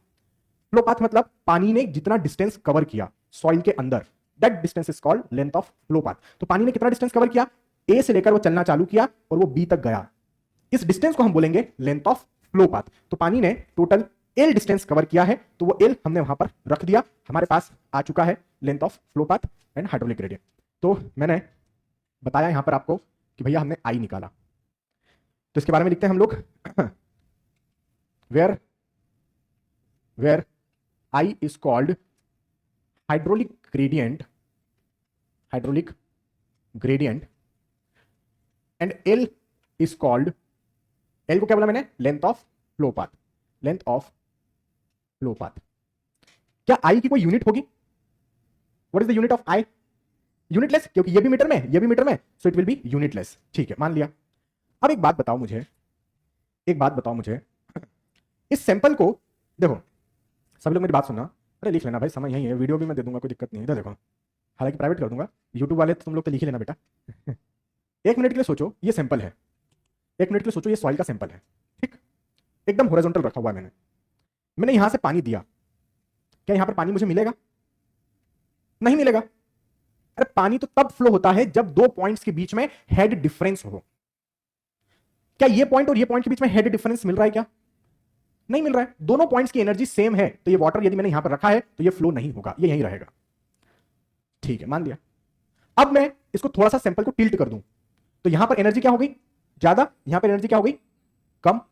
तो वाटर कहां से कहां फ्लो करेगा? वहां से इधर की तरफ। Water is flowing. ठीक। अभी मैंने थोड़ा सा टिल्ट किया था तो पानी फ्लो हुआ, है ना। मैंने और टिल्ट किया तो और स्पीड से फ्लो होगा। और टिल्ट करूंगा और स्पीड से फ्लो होगा। और टिल्ट करूंगा और ज्यादा स्पीड से फ्लो होगा। क्या सीखा हमने? कि जैसे जैसे हेड डिफरेंस बढ़ाता चला जाऊंगा, ये डेल्टा एच, जैसे जैसे ये हेड डिफरेंस बढ़ाता चला जाऊंगा, जो पानी फ्लो होकर आ रहा है उसकी वेलोसिटी क्या होगी? बढ़ती चली जाएगी। मैंने कहा ठीक है। अच्छा, मैं चूंकि हेड डिफरेंस बढ़ाता चला जा रहा हूं तो मेरा हाइड्रोलिक ग्रेडियंट भी क्या होता चला जा रहा है? बढ़ते चले जा रहा है। लेंथ ऑफ फ्लो पाथ तो सेम है, एल इज कांस्टेंट। मैं इसको बढ़ाते चला जा रहा हूं। तो मैंने यहां पर क्या किया? मैंने एक एक्सपेरिमेंट करके देखा। इफ हमने आई को जीरो रखा, हमने आई को जीरो रखा तो हमें वेलोसिटी क्या मिली? फ्लो की जीरो मिली। मैंने सैंपल के अंदर कोई हेड डिफरेंस रखा ही नहीं, यहां पानी डाला, क्या फ्लो होगा? नहीं होगा। हाइड्रोलिक ग्रेडियंट जीरो रखा तो वेलोसिटी जीरो मिली। मैंने हाइड्रोलिक ग्रेडियंट बढ़ाया थोड़ा सा, सिंपल में एक साइड में एनर्जी थोड़ी सी बढ़ा दी, दूसरी साइड में थोड़ी सी कम कर दी, तो पानी ने फ्लो होना स्टार्ट किया आराम से, एकदम बहुत बढ़िया तरीके से। पानी एकदम साफ तौर पे मुझे आता हुआ दिख रहा है, पानी फ्लो हुआ, मतलब वेलोसिटी आ गई इसके अंदर, पानी फ्लो हो रहा है। मैंने हाइड्रोलिक ग्रेडियंट और बढ़ाया, वेलोसिटी और बढ़ गई। मैंने हाइड्रोलिक ग्रेडियंट और बढ़ाया, वेलोसिटी और बढ़ गई। मैंने हाइड्रोलिक ग्रेडियंट और बढ़ा दिया तो वेलोसिटी भी क्या हो गई? बहुत ज्यादा स्पीड से बढ़ गई। अब मैं सिंपल को बहुत ज्यादा मतलब हेड डिफरेंस कर दिया, बहुत ज्यादा हाइड्रोलिक ग्रेडियंट कर दिया, तो और ज्यादा स्पीड से तुरंत पानी क्या हो जाएगा? नीचे आ जाएगा। ऐसा मैंने बहुत बार एक्सपेरिमेंट करके देखा होगा। तो मेरे पास एक टेबल बन गई होगी। किसकी टेबल बन गई होगी? एक साइड में हाइड्रोलिक ग्रेडियंट और उसके करस्पॉन्डिंग आने वाली वेलोसिटीज। मैंने कहा चलो इसको प्लॉट करके देखते हैं क्या रिजल्ट्स मिलेगा करके। तो मैंने इसको प्लॉट करना चाहा, तो मैंने यहां पर प्लॉट किया। दिखेगा मैंने इसको किस तरीके से यहां पर प्लॉट किया होगा। यहां पर हमने, अच्छा कौन किस पर डिपेंड कर रहा है? सभी लोग। कौन किस पर डिपेंड कर रहा है? ये इस पर डिपेंड कर रहा है, ये इस पर डिपेंड कर रहा है। वेलोसिटी डिपेंड करती है हाइड्रोलिक ग्रेडियंट पे। तो वेलोसिटी को किधर लूं? इधर लूं या इधर लूं? वाई एक्सिस पे, क्योंकि वाई एक्सिस पे किसको लिया जाता है? डिपेंडेंट वेरिएबल्स को। तो मैंने यहां पर आपके वेलोसिटी को लिख दिया। यहां पर हमने वेलोसिटी लिखा और यहां पर हमने क्या लिखा? हाइड्रोलिक ग्रेडियंट लिखा। सबसे पहला पॉइंट क्या मिला था? Zero zero, zero hydraulic gradient, zero velocity. फिर मैंने थोड़ा सा हाइड्रोलिक ग्रेडियंट बढ़ाया, वेलोसिटी बढ़ गई, और मैंने बढ़ाया, वेलोसिटी बढ़ गई, और मैंने बढ़ाया, वेलोसिटी बढ़ गई। अब मैं बढ़ाते चला जा रहा हूं तो मुझे बहुत सारे पॉइंट्स मिलते चले जा रहे हैं। तो इस तरीके से बहुत सारे पॉइंट्स मुझे मिल गए। समझने की कोशिश करिएगा क्या कर रहा हूं मैं। मेरे पास बहुत सारे पॉइंट्स यहां पर मुझे देखने को मिल गए। अब मैंने इन पॉइंट्स को कनेक्ट करना चाहा, तो मैंने पॉइंट्स को कनेक्ट किया। देखिए कुछ इस तरीके से मैंने इन पॉइंट्स को कनेक्ट किया।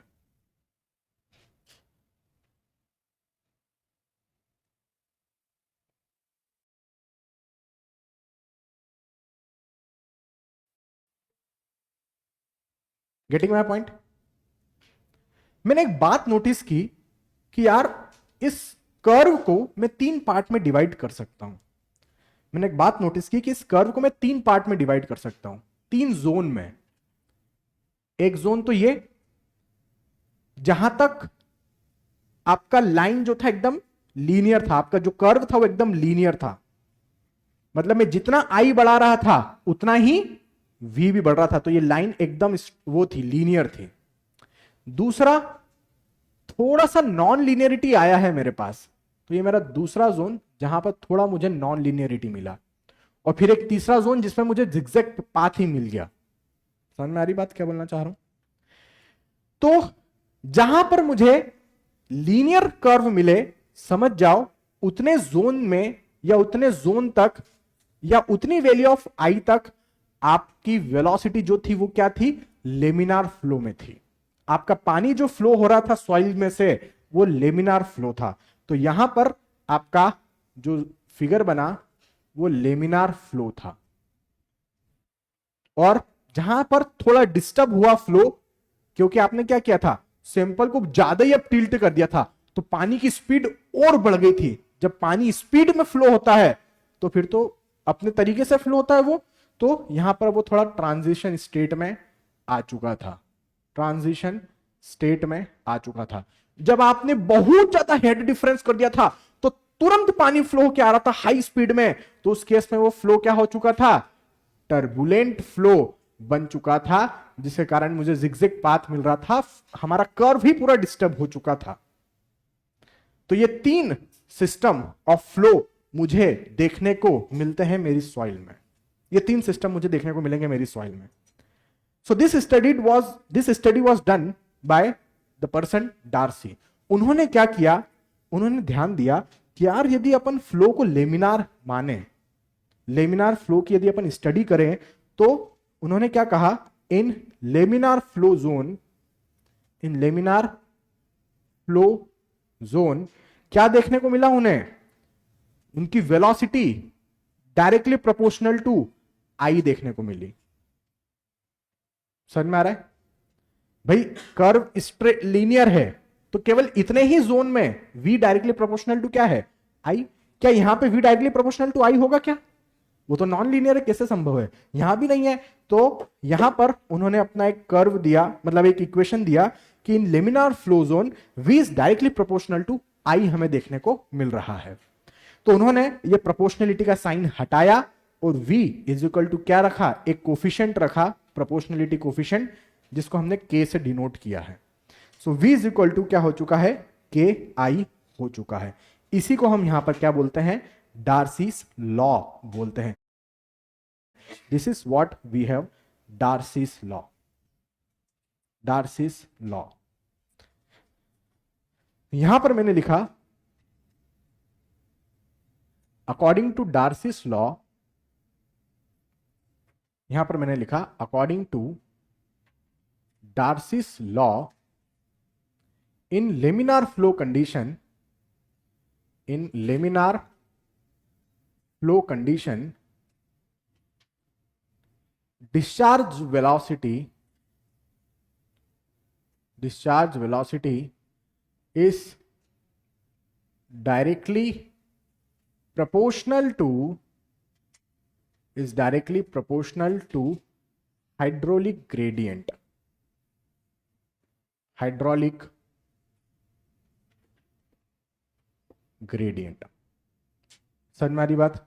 सो v is equal to, v is directly proportional to i लिखा, प्रोपोर्शनलिटी का साइन हटाया, v is equal to ki लिखा। तो v क्या है यहां पर, तो हमने यहां पर बकायदा लिखा where v is discharge velocity, discharge velocity, और k क्या है, k क्या है, कोफिशिएंट ऑफ परमेबिलिटी। तो ये कोफिशिएंट है, इस कोफिशिएंट को हम यहां पर क्या बोलते हैं, कोफिशिएंट ऑफ परमेबिलिटी बोलते हैं, कोफिशिएंट ऑफ परमेबिलिटी। इसका एक नाम और है, और इसको आप हाइड्रोलिक कंडक्टिविटी भी बोल सकते हैं, हाइड्रोलिक कंडक्टिविटी भी आप बोल सकते हैं। कोफिशिएंट ऑफ परमेबिलिटी को हाइड्रोलिक कंडक्टिविटी भी हम यहां पर बोलेंगे। अब मुझे इसका यूनिट बता सकते हैं क्या आप, इसका यूनिट क्या बनेगा k का, v is equal to K I है। क्या i का कोई यूनिट होता है, नहीं, मतलब k का वही यूनिट होगा जो वेलोसिटी का होता है। तो वेलोसिटी का यूनिट क्या है, तो k का भी यूनिट क्या हुआ, मीटर पर सेकंड। तो यहां पर आप लिख सकते हैं हाइड्रोलिक कंडक्टिविटी, या इसका जो यूनिट है मीटर पर सेकंड या सेंटीमीटर पर सेकंड, जो भी आप लिखना चाहें स्वेच्छा से वो लिख सकते हैं। समझ में आ रही बात क्या बोलना चाह रहा हूं। अब यहां पर एक इंपॉर्टेंट बात नोट करके अपन देखते हैं। देखो क्या बताना चाह रहा हूं मैं, ये है आपका डार्सी का लॉ। अभी जो हम देखें, this is what we call the Darcy's law. यहां तक ये पिक्चर क्लियर। डार्सी का लॉ, डार्सी का जो लॉ है कब लगाया जा सकता है, जब फ्लो क्या हो आपका, लेमिनार हो। क्वेश्चन है, मान लो एक बैग में ग्रेवल है और एक बैग में सिल्ट है। मान लो एक बैग में ग्रेवल है, एक बैग में सिल्ट है, दोनों में पानी डाला, टर्बुलेंट फ्लो किसमें मिलेगा, पॉसिबिलिटी है कि ग्रेवल में जब पानी डाल तुरंत बह गया, पॉसिबिलिटी कि वहां पे साला अपने को क्या मिल जाएगा, टर्बुलेंट फ्लो। तो क्या डार्सी लॉ ग्रेवल में लगाओगे, नहीं लगाएंगे। सैंड में लगाओगे, फाइन सैंड में लगा सकते हैं। सैंड की भी मैंने 3 कैटेगरी बताई थी आपको, fine sand, medium sand, coarse sand. Fine sand का साइज क्या था, 75 माइक्रोन से 425 माइक्रोन। तो आप डार्सी का लॉ सभी प्रकार के सॉइल में नहीं लगा सकते हैं। आप उन्हीं सॉइल में डार्सी का लॉ लगा सकते हैं जिस सॉइल में आपको क्या मिल रहा हो, लेमिनार फ्लो मिल रहा है। तो लेमिनार फ्लो जो आपको मिलेगा वो मिलेगा सिल्ट और फाइन सैंड के अंदर। इवन क्ले में भी नहीं मिलेगा, क्योंकि क्ले में आपने पानी डाला, अब आप हाथ बांध के बैठ जाओ, निकलेगा बाहर, निकल। और फाइन सैंड के अंदर इवन क्ले में भी नहीं मिलेगा, क्योंकि क्ले में आपने पानी डाला, अब आप हाथ बांध के बैठ जाओ, निकलेगा बाहर, निकल ही नहीं रहा है, बाहर ही नहीं निकल रहा है। सो क्ले को आप ऑलमोस्ट इम्परमिएबल सॉइल मान सकते हैं। Clay can be assumed as a impermeable soil, उसकी परमिएबिलिटी आप ऑलमोस्ट जीरो मान लीजिए। समझ में आ रहा है क्या बोल? तो हम परमिएबिलिटी की जो बात करते हैं वो ज्यादातर सिल्ट और फाइन सैंड्स के अंदर बात करेंगे डार्सी लॉ को लेकर। ठीक है, तो इसके अंदर मैं लिखता हूं, आप लोग अब लिखना चालू कर सकते हैं। ठीक है, वहां से यहां तक आप लिखना चालू कर सकते हैं।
लिखिए, हाँ, पहले फर्स्ट बोर्ड दिखा दो पूरा, फर्स्ट बोर्ड पहले पूरा दिखा दो, इतना लिखना हो जाए, बच्चे डन लिख दें, उसके बाद अपन फिर सेकंड बोर्ड दिखाएंगे। ठीक है, एक बार यूट्यूब का स्क्रीन बता देना।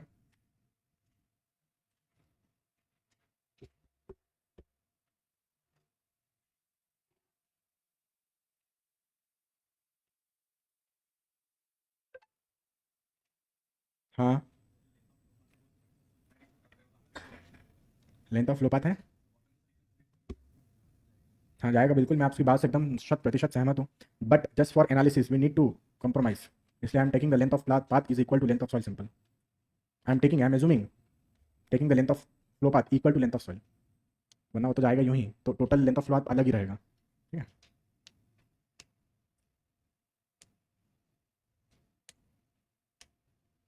उस केस में आपको स्ट्रीम लाइन ड्रॉ करके उसका पाथ ट्रेस करना पड़ता है वाटर का, यदि आप एग्जैक्ट निकालना चाहते हैं तो ट्रेस करना पड़ता है वाटर का path, which is practically very difficult in the field. तो हम लोग उसको उतना ही लेंथ मान लेते हैं जितना सॉइल का लेंथ है, डिफरेंस उतना नहीं आएगा, कैन बी मैनेजेबल, क्योंकि अपन बहुत सारी चीज़ों को सेफ साइड लेके चलते रहते हैं इसलिए।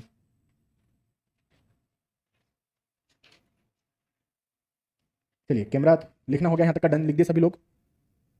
फर्स्ट बोर्ड सभी का हो चुका है, डन लिख दो जरा। फर्स्ट बोर्ड यदि सभी का लिखना हो चुका है तो एक बार डन लिख दीजिए, फिर अपन सेकंड बोर्ड पर चलते हैं। चलिए, तो सेकंड बोर्ड बता दो अब इनको।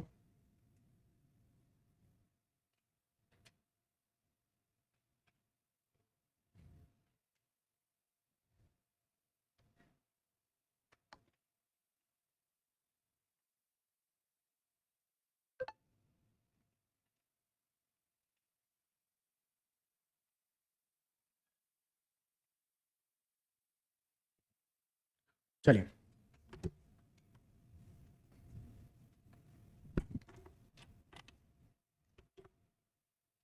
आगे बढ़ते हैं, आगे बढ़ते हैं। लिखा नहीं अभी तक? ठीक है, लिखो।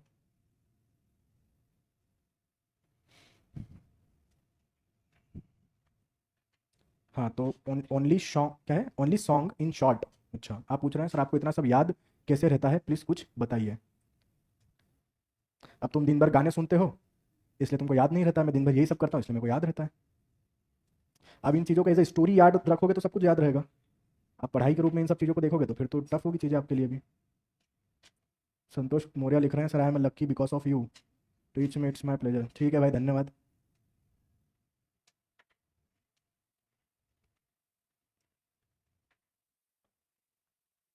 चलो आगे बढ़ते हैं। लिखें, यहाँ तक हो गया सबका। चलिए तो देखते हैं हम लोग नोट। एक बात यहाँ पर नोट कीजिएगा, आप सभी लोग समझने की कोशिश करिएगा कि मैं क्या बताना चाह रहा हूँ। लो भाई इधर ले आओ, कैमरा कैमरा इधर ले आओ। हाँ, एक बात यहाँ पर हम लोग नोट करेंगे, नहीं इतना भी जूम मत। हाँ, एक बात अपन यहाँ पर नोट करते हैं और वो ये कि भैया यहाँ पर जो v है, v, इस v को हम कौन सा वेलोसिटी बोल रहे हैं? Discharge velocity. अब समझने की कोशिश करिएगा कि ये डिस्चार्ज वेलोसिटी क्या है। नोट करके अपन लिख रहे हैं, नोट करके अपन लिख रहे हैं, since v is a discharge velocity, since v is a, जो v हम लिख रहे हैं, since v is a discharge velocity, since v is a discharge velocity, what is the meaning? v आपकी क्या है? एक डिस्चार्ज वेलोसिटी है। अभी डिस्चार्ज वेलोसिटी का मतलब क्या हुआ, समझने की कोशिश करना सभी लोग। इधर आओ फिगर पे, यहां पर सभी लोग इधर आएंगे, इधर इधर कैमरा इधर ले आना भैया। मैं बोल रहा हूं, मैं बता रहा हूं, कैमरा इधर ले आना। मैं यहां पे बता रहा हूं कि ये आपका सॉइल सैंपल है ना। हमने पानी दिया, यहां से हमने वाटर का सप्लाई दिया, वाटर ने फ्लो होना चालू किया, डिस्चार्ज हो रहा है। तो डिस्चार्ज क्या होता है? Area into velocity. तो वेलोसिटी अपनी क्या हो गई? Discharge divide by area. Area कौन सा लेना है अपने को? Area of cross section. तो यहां पर आपका एरिया ऑफ क्रॉस सेक्शन क्या है? यहां से लेकर यहां तक, this total area is the area of cross section. भाई ये मेरी ग्लास की ट्यूब थी पूरी, मान लो इसका डायमीटर मान लो बड़ा है ना, ये ग्लास की ट्यूब है जिसके अंदर सॉइल भरा है, पानी उससे फ्लो हो रहा है। तो ये पूरा की पूरा, ये गोल गोल, ये पूरा की पूरा क्या है? एरिया ऑफ क्रॉस सेक्शन है। तो हमने यहां पर पूरा एरिया, यहां से लेकर यहां तक का जो पूरा एरिया है ये यहां पे रखा होगा, जो भी डिस्चार्ज जा रहा होगा वो रखा होगा, और हमें क्या मिल गई? यहां से वेलोसिटी मिल गई। आपको क्या लगता है कि जो पानी फ्लो हो रहा है वो इस वेलोसिटी से फ्लो हो रहा है? जो पानी फ्लो हो रहा है क्या वो इस वेलोसिटी से फ्लो हो रहा है? यदि आप बोलते हैं हाँ तो आप गलत बोल रहे हैं। यदि आप सोचते हैं कि पानी इस वेलोसिटी से फ्लो हो रहा है तो आप बिल्कुल गलत सोच रहे हैं। क्यों सर? क्योंकि भैया आपने यहां पर क्या लिखा है? टोटल क्रॉस सेक्शनल एरिया लिखा है। अब एक बात बताओ, क्या पानी पूरे टोटल क्रॉस सेक्शनल एरिया से फ्लो हो रहा है क्या? नहीं, पानी तो वॉइड्स में से फ्लो हो रहा है। आप मान लीजिए कि आपका क्रॉस सेक्शनल एरिया इतना बड़ा है जो पूरा सॉइल से भरा हुआ है, ये सॉइल पूरी भरी हुई है अंदर, ये छोटा सा वॉइड, ये छोटा सा वॉइड, ये वॉइड, ये वॉइड, ये वॉइड, ये वॉइड, इधर इधर इधर इधर, ये जगह जगह वॉइड्स बने हैं। तो जहां जहां वॉइड्स बन रहे हैं पानी उसमें से फ्लो हो रहा है, बाकी जगह पर तो क्या मौजूद है? सॉलिड्स। तो क्या सॉलिड्स में से पानी फ्लो हो रहा है क्या? नहीं। तो फिर आपने टोटल क्रॉस सेक्शनल एरिया यहां पर क्यों लिख दिया? इसका मतलब यह हुआ कि यदि आप total cross sectional area put करके वेलोसिटी निकाले हैं तो ये एक इमेजिनरी वेलोसिटी में बोल रहा हूं, एक आर्बिटरी वैल्यू बोल रहा हूं वेलोसिटी का। ये वो वेलोसिटी नहीं है वास्तव में जिससे पानी फ्लो हो रहा है।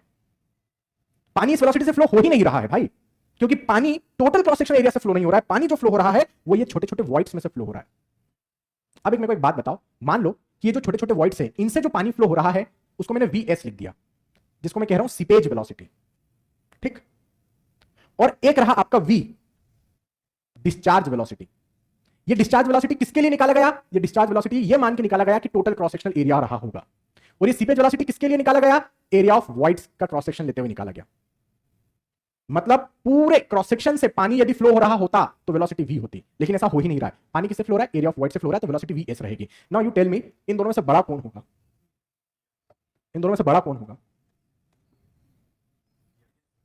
vs बड़ा है, क्योंकि जिस एरिया ऑफ क्रॉस सेक्शन से ये फ्लो हो रहा है vs वो बहुत छोटा है। जब area of cross section reduce हो जाता है तो वेलोसिटी बढ़ जाती है। अरे हाँ या ना? अरे भाई घर में हम पानी देते हैं पौधों को पाइप से, तो पाइप का क्रॉस सेक्शन पूरा है तो वेलोसिटी जा रहा है पानी में, हम उसको अंगूठे से दबा देते हैं तो क्रॉस सेक्शन रिड्यूस कर दिया हमने, तो वेलोसिटी देखो ज्यादा बढ़ जाती है पानी का। तो area of cross section is less than velocity will be more. तो यहां पे एरिया ऑफ क्रॉस सेक्शन किसका लेस है? क्या टोटल वाला या वॉइड्स वाला? वॉइड्स वाला कम है तो आपकी सीपेज वेलोसिटी आपको क्या मिलेगी? ज्यादा मिलेगी। और यही वो एक्चुअल वेलोसिटी है, यही वो वास्तविक वेलोसिटी है, यही वो ट्रू वेलोसिटी है जिससे पानी फ्लो होता है आपकी सॉइल में। क्या नाम दिया जाएगा इसका? Seepage velocity. मतलब डिस्चार्ज वेलोसिटी सिर्फ एस्टिमेट करने के काम में आएगा आपको, वास्तव में जो पानी फ्लो होगा वो सीपेज वेलोसिटी से फ्लो होगा। तो मैंने कहा ठीक है, आइए क्या हम पता कर सकते हैं कि सीपेज वेलोसिटी कितना होता है? भाई डिस्चार्ज वेलोसिटी कितना होता है वो तो अपने निकाल दिया डार्सी लॉ से, v is equal to K I, v is equal to K I, ये तो हमने निकाल लिया। Now we are interested to determine the value of seepage velocity, कि ये कितना होता होगा। मैंने कहा ठीक है बनाओ, ये निकालते हैं। मैंने कहा ठीक है चलो इसके बारे में हम लोग निकालते हैं। तो उधर लिखते हैं हम लोग, इधर लाना भैया camera. Since v is a discharge velocity,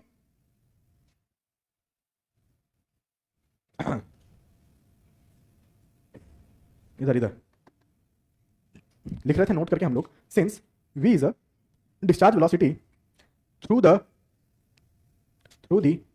total cross sectional area of the soil sample, total cross sectional area of the soil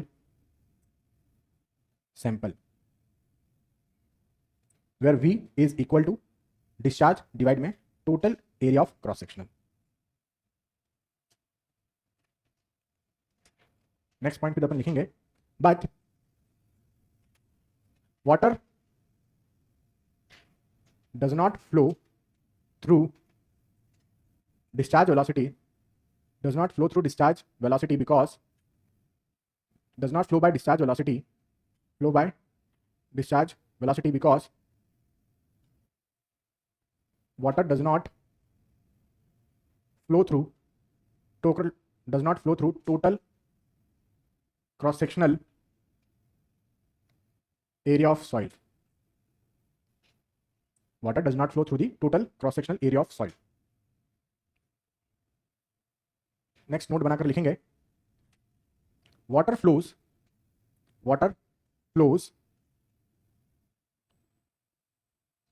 through the area of voids. This velocity is called seepage velocity, is called seepage velocity through voids. Seepage velocity is the actual velocity. Seepage velocity bracket में डाल लेते हैं अपन इसको, हम vs से denote करने वाले रहेंगे. Seepage velocity vs is the actual velocity. अच्छा, ये जब भी मैं v लिख रहा हूँ, vs लिख रहा हूँ, ये सब स्मॉल वाले लिख रहा हूँ, है ना, क्योंकि यदि मैंने कैपिटल v लिख दिया तो ये क्या हो जाएगा, वॉल्यूम ऑफ सॉइल. मैंने कैपिटल vs लिख दिया तो ये क्या हो जाएगा, वॉल्यूम ऑफ सॉलिड्स. तो स्मॉल लिखना है इन दोनों को, ठीक है. तो मैं बता रहा था कि seepage velocity vs is the actual velocity, is the actual velocity by which water flows through the body of soil through their interconnected voids, through their interconnected voids. ठीक है. यहां पर हम देखते हैं estimation of seepage velocity, estimation of seepage velocity, estimation of seepage velocity.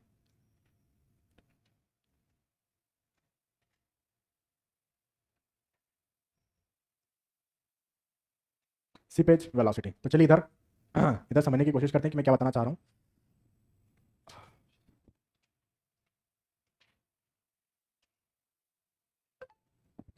तो यहां पर देखते हैं हम लोग सीपेज वेलोसिटी को हम कैसे निकाल सकते हैं वो समझने की हम कोशिश करते हैं.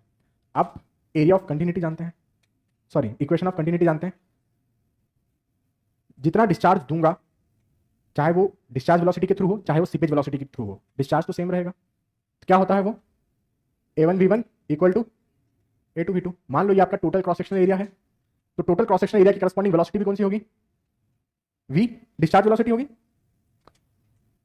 अरे मैं बोल रहा हूं, मैंने मान लिया a1 जो है वो टोटल क्रॉस सेक्शनल एरिया है, तो उसके करस्पॉन्डिंग वेलोसिटी भी कौन सी होगी, डिस्चार्ज वेलोसिटी. और ये a2 को क्या मान रहा हूं, एरिया ऑफ वॉइड्स, तो उसके करस्पॉन्डिंग वेलोसिटी कौन सी होगी, सीपेज वेलोसिटी होगी. ठीक है, मान लिया. इसको इधर लेकर आओ, सीपेज वेलोसिटी निकाल लो. सीपेज वेलोसिटी कितना आ रहा है, that is coming av divide में a इनटू v. ठीक, यही होगा. मैंने यहां पर अच्छा a ऊपर av नीचे कर दिया, तो a डिवाइड में av इनटू ऊपर और नीचे मैंने l का मल्टीप्लाई किया. ठीक, l क्या है, लेंथ ऑफ सॉइल या लेंथ ऑफ फ्लो पाथ, जो भी बोलो. अभी फिलहाल मैं इसको लेंथ ऑफ सॉइल ट्रीट कर रहा हूं. यदि वॉइड्स इंटरकनेक्टेड है, एक मिनट के लिए मान लो कि आपका ये सैंपल था ना इस तरीके से आपका, है ना, तो लेंथ ऑफ सॉइल कितना है, l. अब पानी फ्लो हो रहा है, ये पानी फ्लो हो रहा है, ये पानी फ्लो हो रहा है, ये पानी फ्लो हो रहा है, ये पानी फ्लो के यहाँ गया. तो ये पानी किसके थ्रू फ्लो हो रहा था, वॉइड्स के थ्रू. तो वॉइड्स की लेंथ कितनी हो गई, वॉइड्स की लेंथ कितनी हुई L, तो मैंने ऊपर L लेंथ ऑफ सॉइल वाला L रखा और नीचे वाला L लेंथ ऑफ वॉइड्स का रखा, ये दोनों इक्वल काट सकता हूं मैं, ठीक है। तो यहां पर ये क्या बन गया आपका cross sectional area of soil into length of soil, क्या बन गया वॉल्यूम ऑफ सॉइल, ये कैपिटल वी लिख दिया volume of soil, area of void length of void क्या बन गया वॉल्यूम ऑफ वॉइड, ये है आपका डिस्चार्ज वेलोसिटी, खत्म बात। अब मैं यहां पर क्या कर रहा हूं, अब मैं यहां पर मान रहा हूं, अच्छा ठीक है, अब मैं यहां पर एक बात बताओ, एक बात बताओ सभी लोग, ये पूरे वॉइड्स में पानी भरा हुआ है, इनका वॉल्यूम कितना है वॉइड्स का, ये वॉइड्स का वॉल्यूम कितना है वीवी जो मैंने यहां लिखा है, ये पूरी तरीके से पानी से भरे हुए, क्योंकि पानी तो फ्लो हो रहा है ना, तो ये पूरे वॉइड्स किससे भरे हुए हैं पानी से, तो ये वीवी को मैं वीडब्ल्यू लिख सकता हूं क्या, ये वीवी को मैं वीडब्ल्यू लिख सकता हूं क्या, वॉल्यूम ऑफ वाटर, जितना वॉल्यूम ऑफ वॉइड होगा पूरी तरीके से पानी से भरा है तो उतना ही वॉल्यूम ऑफ वाटर होगा, तो ये वीवी को मैंने वीडब्ल्यू लिख दिया इनटू ये रख दिया। यहां तक की बात क्लियर हुई, इसमें कोई समस्या, कुछ समस्या नहीं है सर। अगले स्टेप में मैंने क्या किया, V S equal to V divide में वी डब्ल्यू, ऊपर और नीचे मैंने वी वी का मल्टीप्लाई कर दिया, ऊपर और नीचे मैंने वी वी का मल्टीप्लाई कर दिया, वॉल्यूम ऑफ वॉइड ऊपर वॉल्यूम ऑफ वॉइड नीचे, और ये आपका डिस्चार्ज वेलोसिटी। ऐसा कर सकता हूँ क्या, ऊपर नीचे वी वी का मल्टीप्लाई कर सकते, कोई दिक्कत नहीं हो तो कर जाएगा। तो ऐसी सिचुएशन में हमें क्या देखने को मिल रहा है, अब देखो इसको मैं किस स्टाइल में लिख रहा हूं, seepage velocity is equal to, इसको लिखा v डिवाइड में vv इनटू, इसको लिखा मैंने vv डिवाइड में vw, vv डिवाइड में vw इनटू डिस्चार्ज वेलोसिटी, ऐसा लिख सकते हैं, लिख सकते हैं। तो seepage velocity will be equal to, ये किसका उल्टा करके लिखा हुआ है, ये किसका इनवर्स दिख रहा है आपको, वॉल्यूम ऑफ वॉइड डिवाइड में टोटल वॉल्यूम, पोरोसिटी का इनवर्स दिख रहा है, ठीक है। ये किसका इनवर्स दिख रहा है, किसका, डिग्री ऑफ सैचुरेशन, तो आपका इक्वेशन क्या बन गया, डिस्चार्ज वेलोसिटी डिवाइड में degree of saturation into porosity, degree of saturation into porosity. तो ये हमारे पास एक रिलेशन आ चुका है सीपेज वेलोसिटी, डिस्चार्ज वेलोसिटी और इन सब में, ये एक इंपॉर्टेंट रिलेशन है। अब बात को समझना सभी लोग, यहां पर मैंने लिखा if water is flowing, water flow हो ही रहा है no problem, if water is flowing through the voids, then यदि वाटर फ्लो हो रहा है वॉइड्स से, इसका मतलब क्या हुआ, सभी वॉइड्स किससे भरे हुए हैं, वाटर से भरे हैं, पानी से भरे हुए हैं, तो डिग्री ऑफ सैचुरेशन कितना हुआ 1। So if water is flowing through the voids then degree of saturation will be equal to 1, जो कि मैं यहां पर ऑलरेडी ले चुका था इन दो स्टेप्स के बीच में। मैंने क्या किया था, वॉल्यूम ऑफ वॉइड को वॉल्यूम ऑफ वाटर के बराबर रख दिया था, दिख रहा है आप लोगों को, मैं पहले ही मान चुका था डिग्री ऑफ सैचुरेशन को 1, लेकिन फिर से घुमा फिरा कर मैं वापस इधर ही आया, degree of saturation equal to 1, getting my point, क्या बोलना चाह रहा हूं। तो degree of saturation 1, if the degree of saturation 1 यहां पर पुट करें, then your final formula for seepage velocity will be discharge velocity divide by porosity. So this is the final expression you can have, ये बहुत important relation है, ये आपको पता होना चाहिए, seepage velocity is equal to discharge velocity divide by porosity. दो बातें सभी लोग देखना, दो बातें, इन दोनों में से बड़ा कौन होगा, इन दोनों में से बड़ा कौन होगा, सीपेज वेलोसिटी। दो आधार पर हम बता सकते हैं कि कौन बड़ा होगा। पहला, मैथमेटिकली हम बता देते हैं, मैथमेटिकली बताते हैं, आपका सीपेज वेलोसिटी क्या बोल रहा हूं मैं, डिस्चार्ज वेलोसिटी डिवाइड में पोरोसिटी। पोरोसिटी की रेंज क्या होती है, 0 से 1, क्या ये 0 के इक्वल हो सकता है, नहीं हो सकता। क्या ये 1 के इक्वल हो सकता है, नहीं हो सकता, पढ़ाए हो ना, ठीक, मतलब ये 1 से छोटा ही रहेगा, मान लो 1 से छोटा 0.9 है, कितना आ रहा है वैल्यू,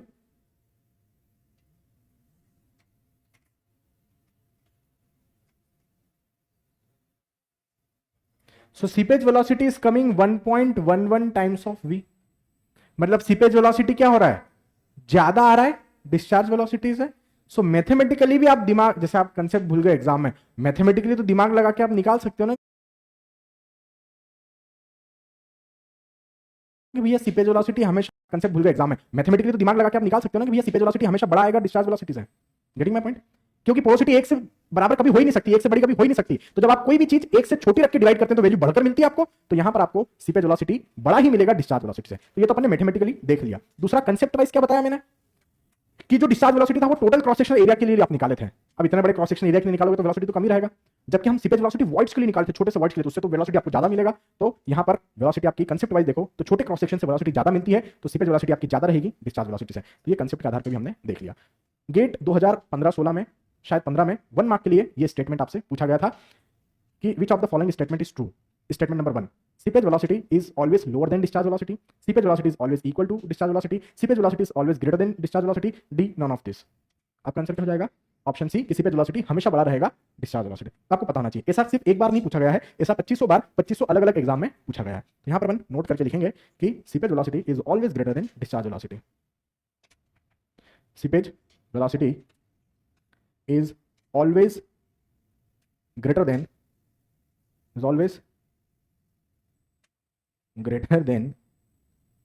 discharge velocity.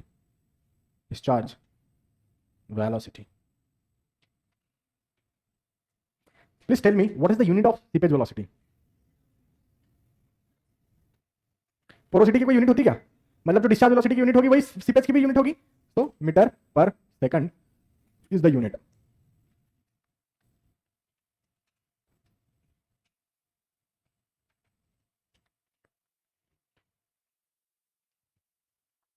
लिखेंगे जरा उतना जल्दी से वहां तक का। 7:30 बज गई क्या?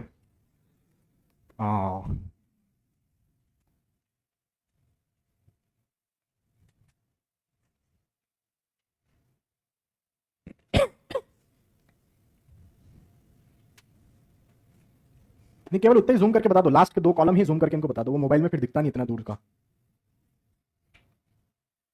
हाँ बस काफी इतना।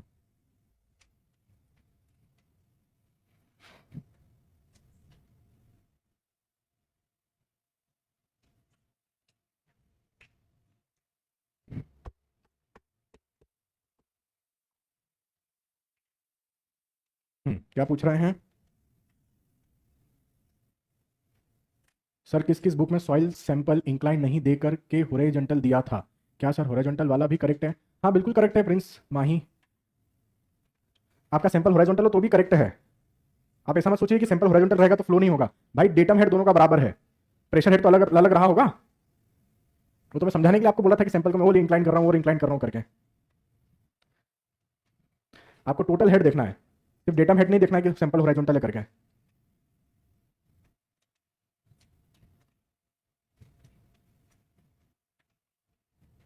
चलिए देखिएगा एक बार, 2 मिनट का और बचा है बस। जल्दी कैमरा इधर कर देना भैया। लिखना है क्या अभी? एक बार डन करके बता दो लिखना हो गया सबका। डन करके बता दीजिए लिखना हो गया सबका। यहां से जाने के बाद कितने लोग रिवाइज करते हैं चीजें? वाह यार बहुत बढ़िया। सोते होते नहीं आ रहे बस, अब बहुत हो गया, 10 घंटे पढ़ लिए। थोड़ा सा घूम लिया करो, मतलब ऐसा लगता है ना, तो माइंड फ्रेश करने के लिए थोड़ा घूम लिया करो, थोड़ा ही घूमा करो। चले नहीं तो सर ने कहा था घूमने, चलो आ जाते हैं अपन फिर उधर घूम फिर के 20-25 किलोमीटर दूर तक। ऐसा नहीं करना है, हल्का फुल्का घूम लिया आगे करके। चलो भाई इधर ले आओ कैमरा, हो गया। नेक्स्ट पॉइंट यहाँ पर देखते हैं। देखो अपन ने जैसे कि इस जगह पर देखा था यहाँ पर कि आपका v जो है वो डायरेक्टली प्रोपोर्शनल है i के। इस जगह पर हमने देखा था v है डायरेक्टली प्रोपोर्शनल टू i, मतलब discharge velocity directly proportional to i है। क्या सीपेज वेलोसिटी भी डायरेक्टली प्रोपोर्शनल टू i हो सकता है क्या? हाँ हो सकता है, लेकिन उस टाइम पे i का वैल्यू कुछ और रहा होगा। तो हम लोग इधर आ जाते हैं, इधर ले लेना भैया। तो यहाँ पर हम लोग देखते हैं कि यह seepage velocity is also directly proportional to, लिखेंगे हम लोग स्टेटमेंट को, सीपेज वेलोसिटी is seepage velocity is also directly proportional to hydraulic gradient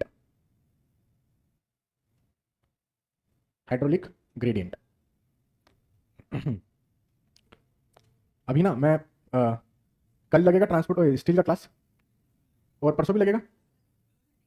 कल हाँ परसों मतलब लगेगा तो सही ना, ठीक है। उसके बाद फिर अपन मंडे से एनवायरनमेंट चालू करेंगे, तो उसमें मैं आप लोगों को सुबह 2.5 घंटे का ही क्लास रखूँगा या 3 घंटे का, फिर शाम को मेरा क्लास रहेगा 5 से 8, ठीक है। अब आपको मिलना चालू होगा समय, अब आपको क्या मिलना चालू हुआ है? सितंबर से, सितंबर चालू हो गया ना? कौन सा दिन अभी? 20 नहीं 18 15 क्या तारीख आज? 9 से 9 सितंबर, हाँ। तो अब सितंबर से अब आपको मिलने लगेगा टाइम।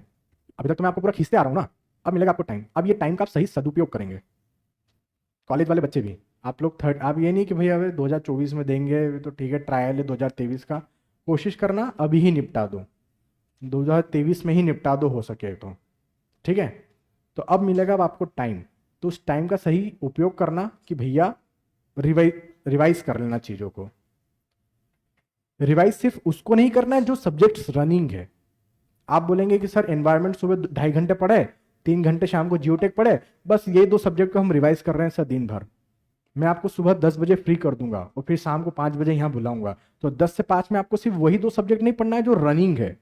अरे भाई, जो पहले मैं 4 5 6 सब्जेक्ट जो कंप्लीट करवा चुका हूँ, या कुछ सब्जेक्ट्स की यदि आपको वीडियो मिले हैं, तो आपको अब वो रिवाइज करना होंगे, जो आपने आज से 4 महीने पहले पढ़े थे। समझ रहे हो? हाँ। और जो रनिंग है उसको तो देख कर आना ही है आपको। उसके अलावा आप नया नया सब्जेक्ट, मतलब पुराने जो सब्जेक्ट्स है उसको पकड़ते जाएंगे और रिवाइज करते जाएंगे। किसी दिन बीच में छुट्टी आएगी या कुछ आएगा तो फिर मैं आपको लंबी क्लास लगाऊंगा, लेकिन कोशिश करूंगा अब आपको समय दूं रिवाइज करने के लिए, क्योंकि मैं सिर्फ पढ़ाता चला जाऊंगा उससे सिलेक्शन नहीं होगा। आपका रिवीजन करना मेरे लिए ज़्यादा इंपॉर्टेंट है। ठीक है, चलिए आगे बढ़ते हैं। Seepage velocity is also directly proportional to hydraulic gradient. तो V S is directly proportional to I लिखा मैंने, V S is equal to K I, है ना।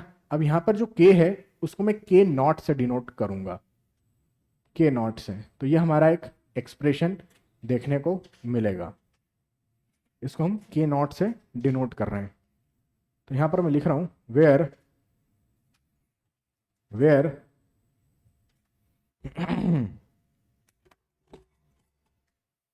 Where cannot is where cannot is coefficient of cannot is coefficient of percolation, coefficient of percolation, where cannot is coefficient of percolation। ठीक है, मान लिया। अब यहां पर सिंस हम जानते हैं कि आपका जो सीपेज वेलोसिटी होता है वो अभी हम डिराइव किए, क्या डिराइव किए थे? डिस्चार्ज वेलोसिटी डिवाइड में पोरोसिटी। मैंने कहा रखो वैल्यूज। सीपेज वेलोसिटी की वैल्यू कितनी है? के नॉट इंटू आई है, तो यहां पर मैंने लिखा K not into I equal to discharge velocity कितना है? के इंटू आई है, ये रखा हमने के इंटू आई, डिवाइड में क्या है? पोरोसिटी। आई से आई कैंसिल, तो मेरे पास एक नया रिलेशन आ चुका है, के नॉट इज इक्वल टू के डिवाइड में पोरोसिटी करके। तो हमारे पास ये एक रिलेशन देखने को मिल रहा है। अब यहां से बताओ कि दोनों में बड़ा कौन होगा? तो के नॉट है coefficient of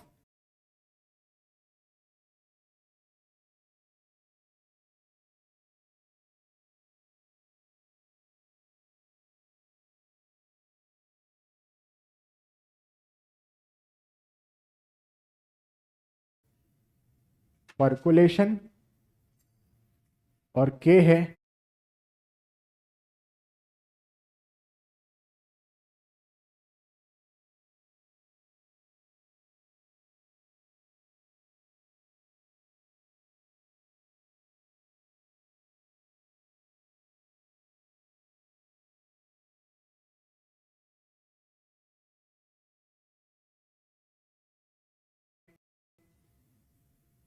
coefficient of permeability.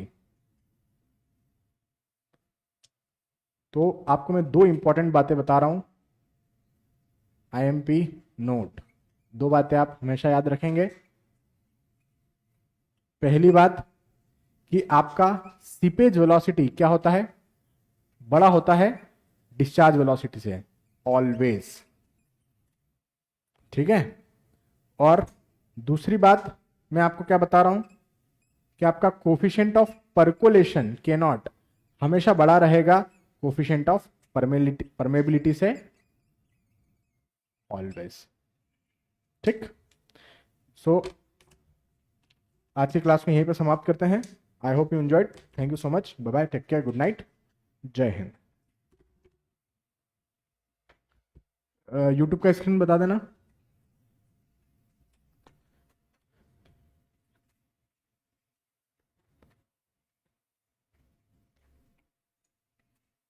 YouTube पर नेक्स्ट सब्जेक्ट क्या है? यूट्यूब पर पेड क्लास नहीं होती है, पेड क्लास यूट्यूब पर सिर्फ मेरी ही चलेगी। अभी मेरा जियोटेक पढ़ा उतना काफ़ी है।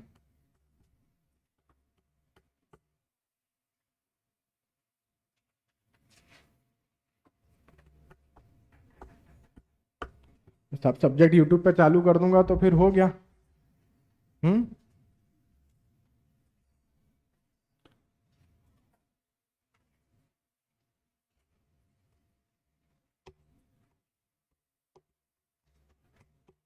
रिवीजन कराएंगे, यूट्यूब के लिए बच्चों के लिए भी रिवीजन करवाएंगे, चिंता मत करो। लेकिन आप यदि ऐसा उम्मीद लगा के बैठे हैं कि कोई फुल कोर्स यूट्यूब पे मैं रख दूं आपके बीच में, ऐसा तो आप समझदार हैं, ऐसा करना संभव नहीं है मेरे लिए।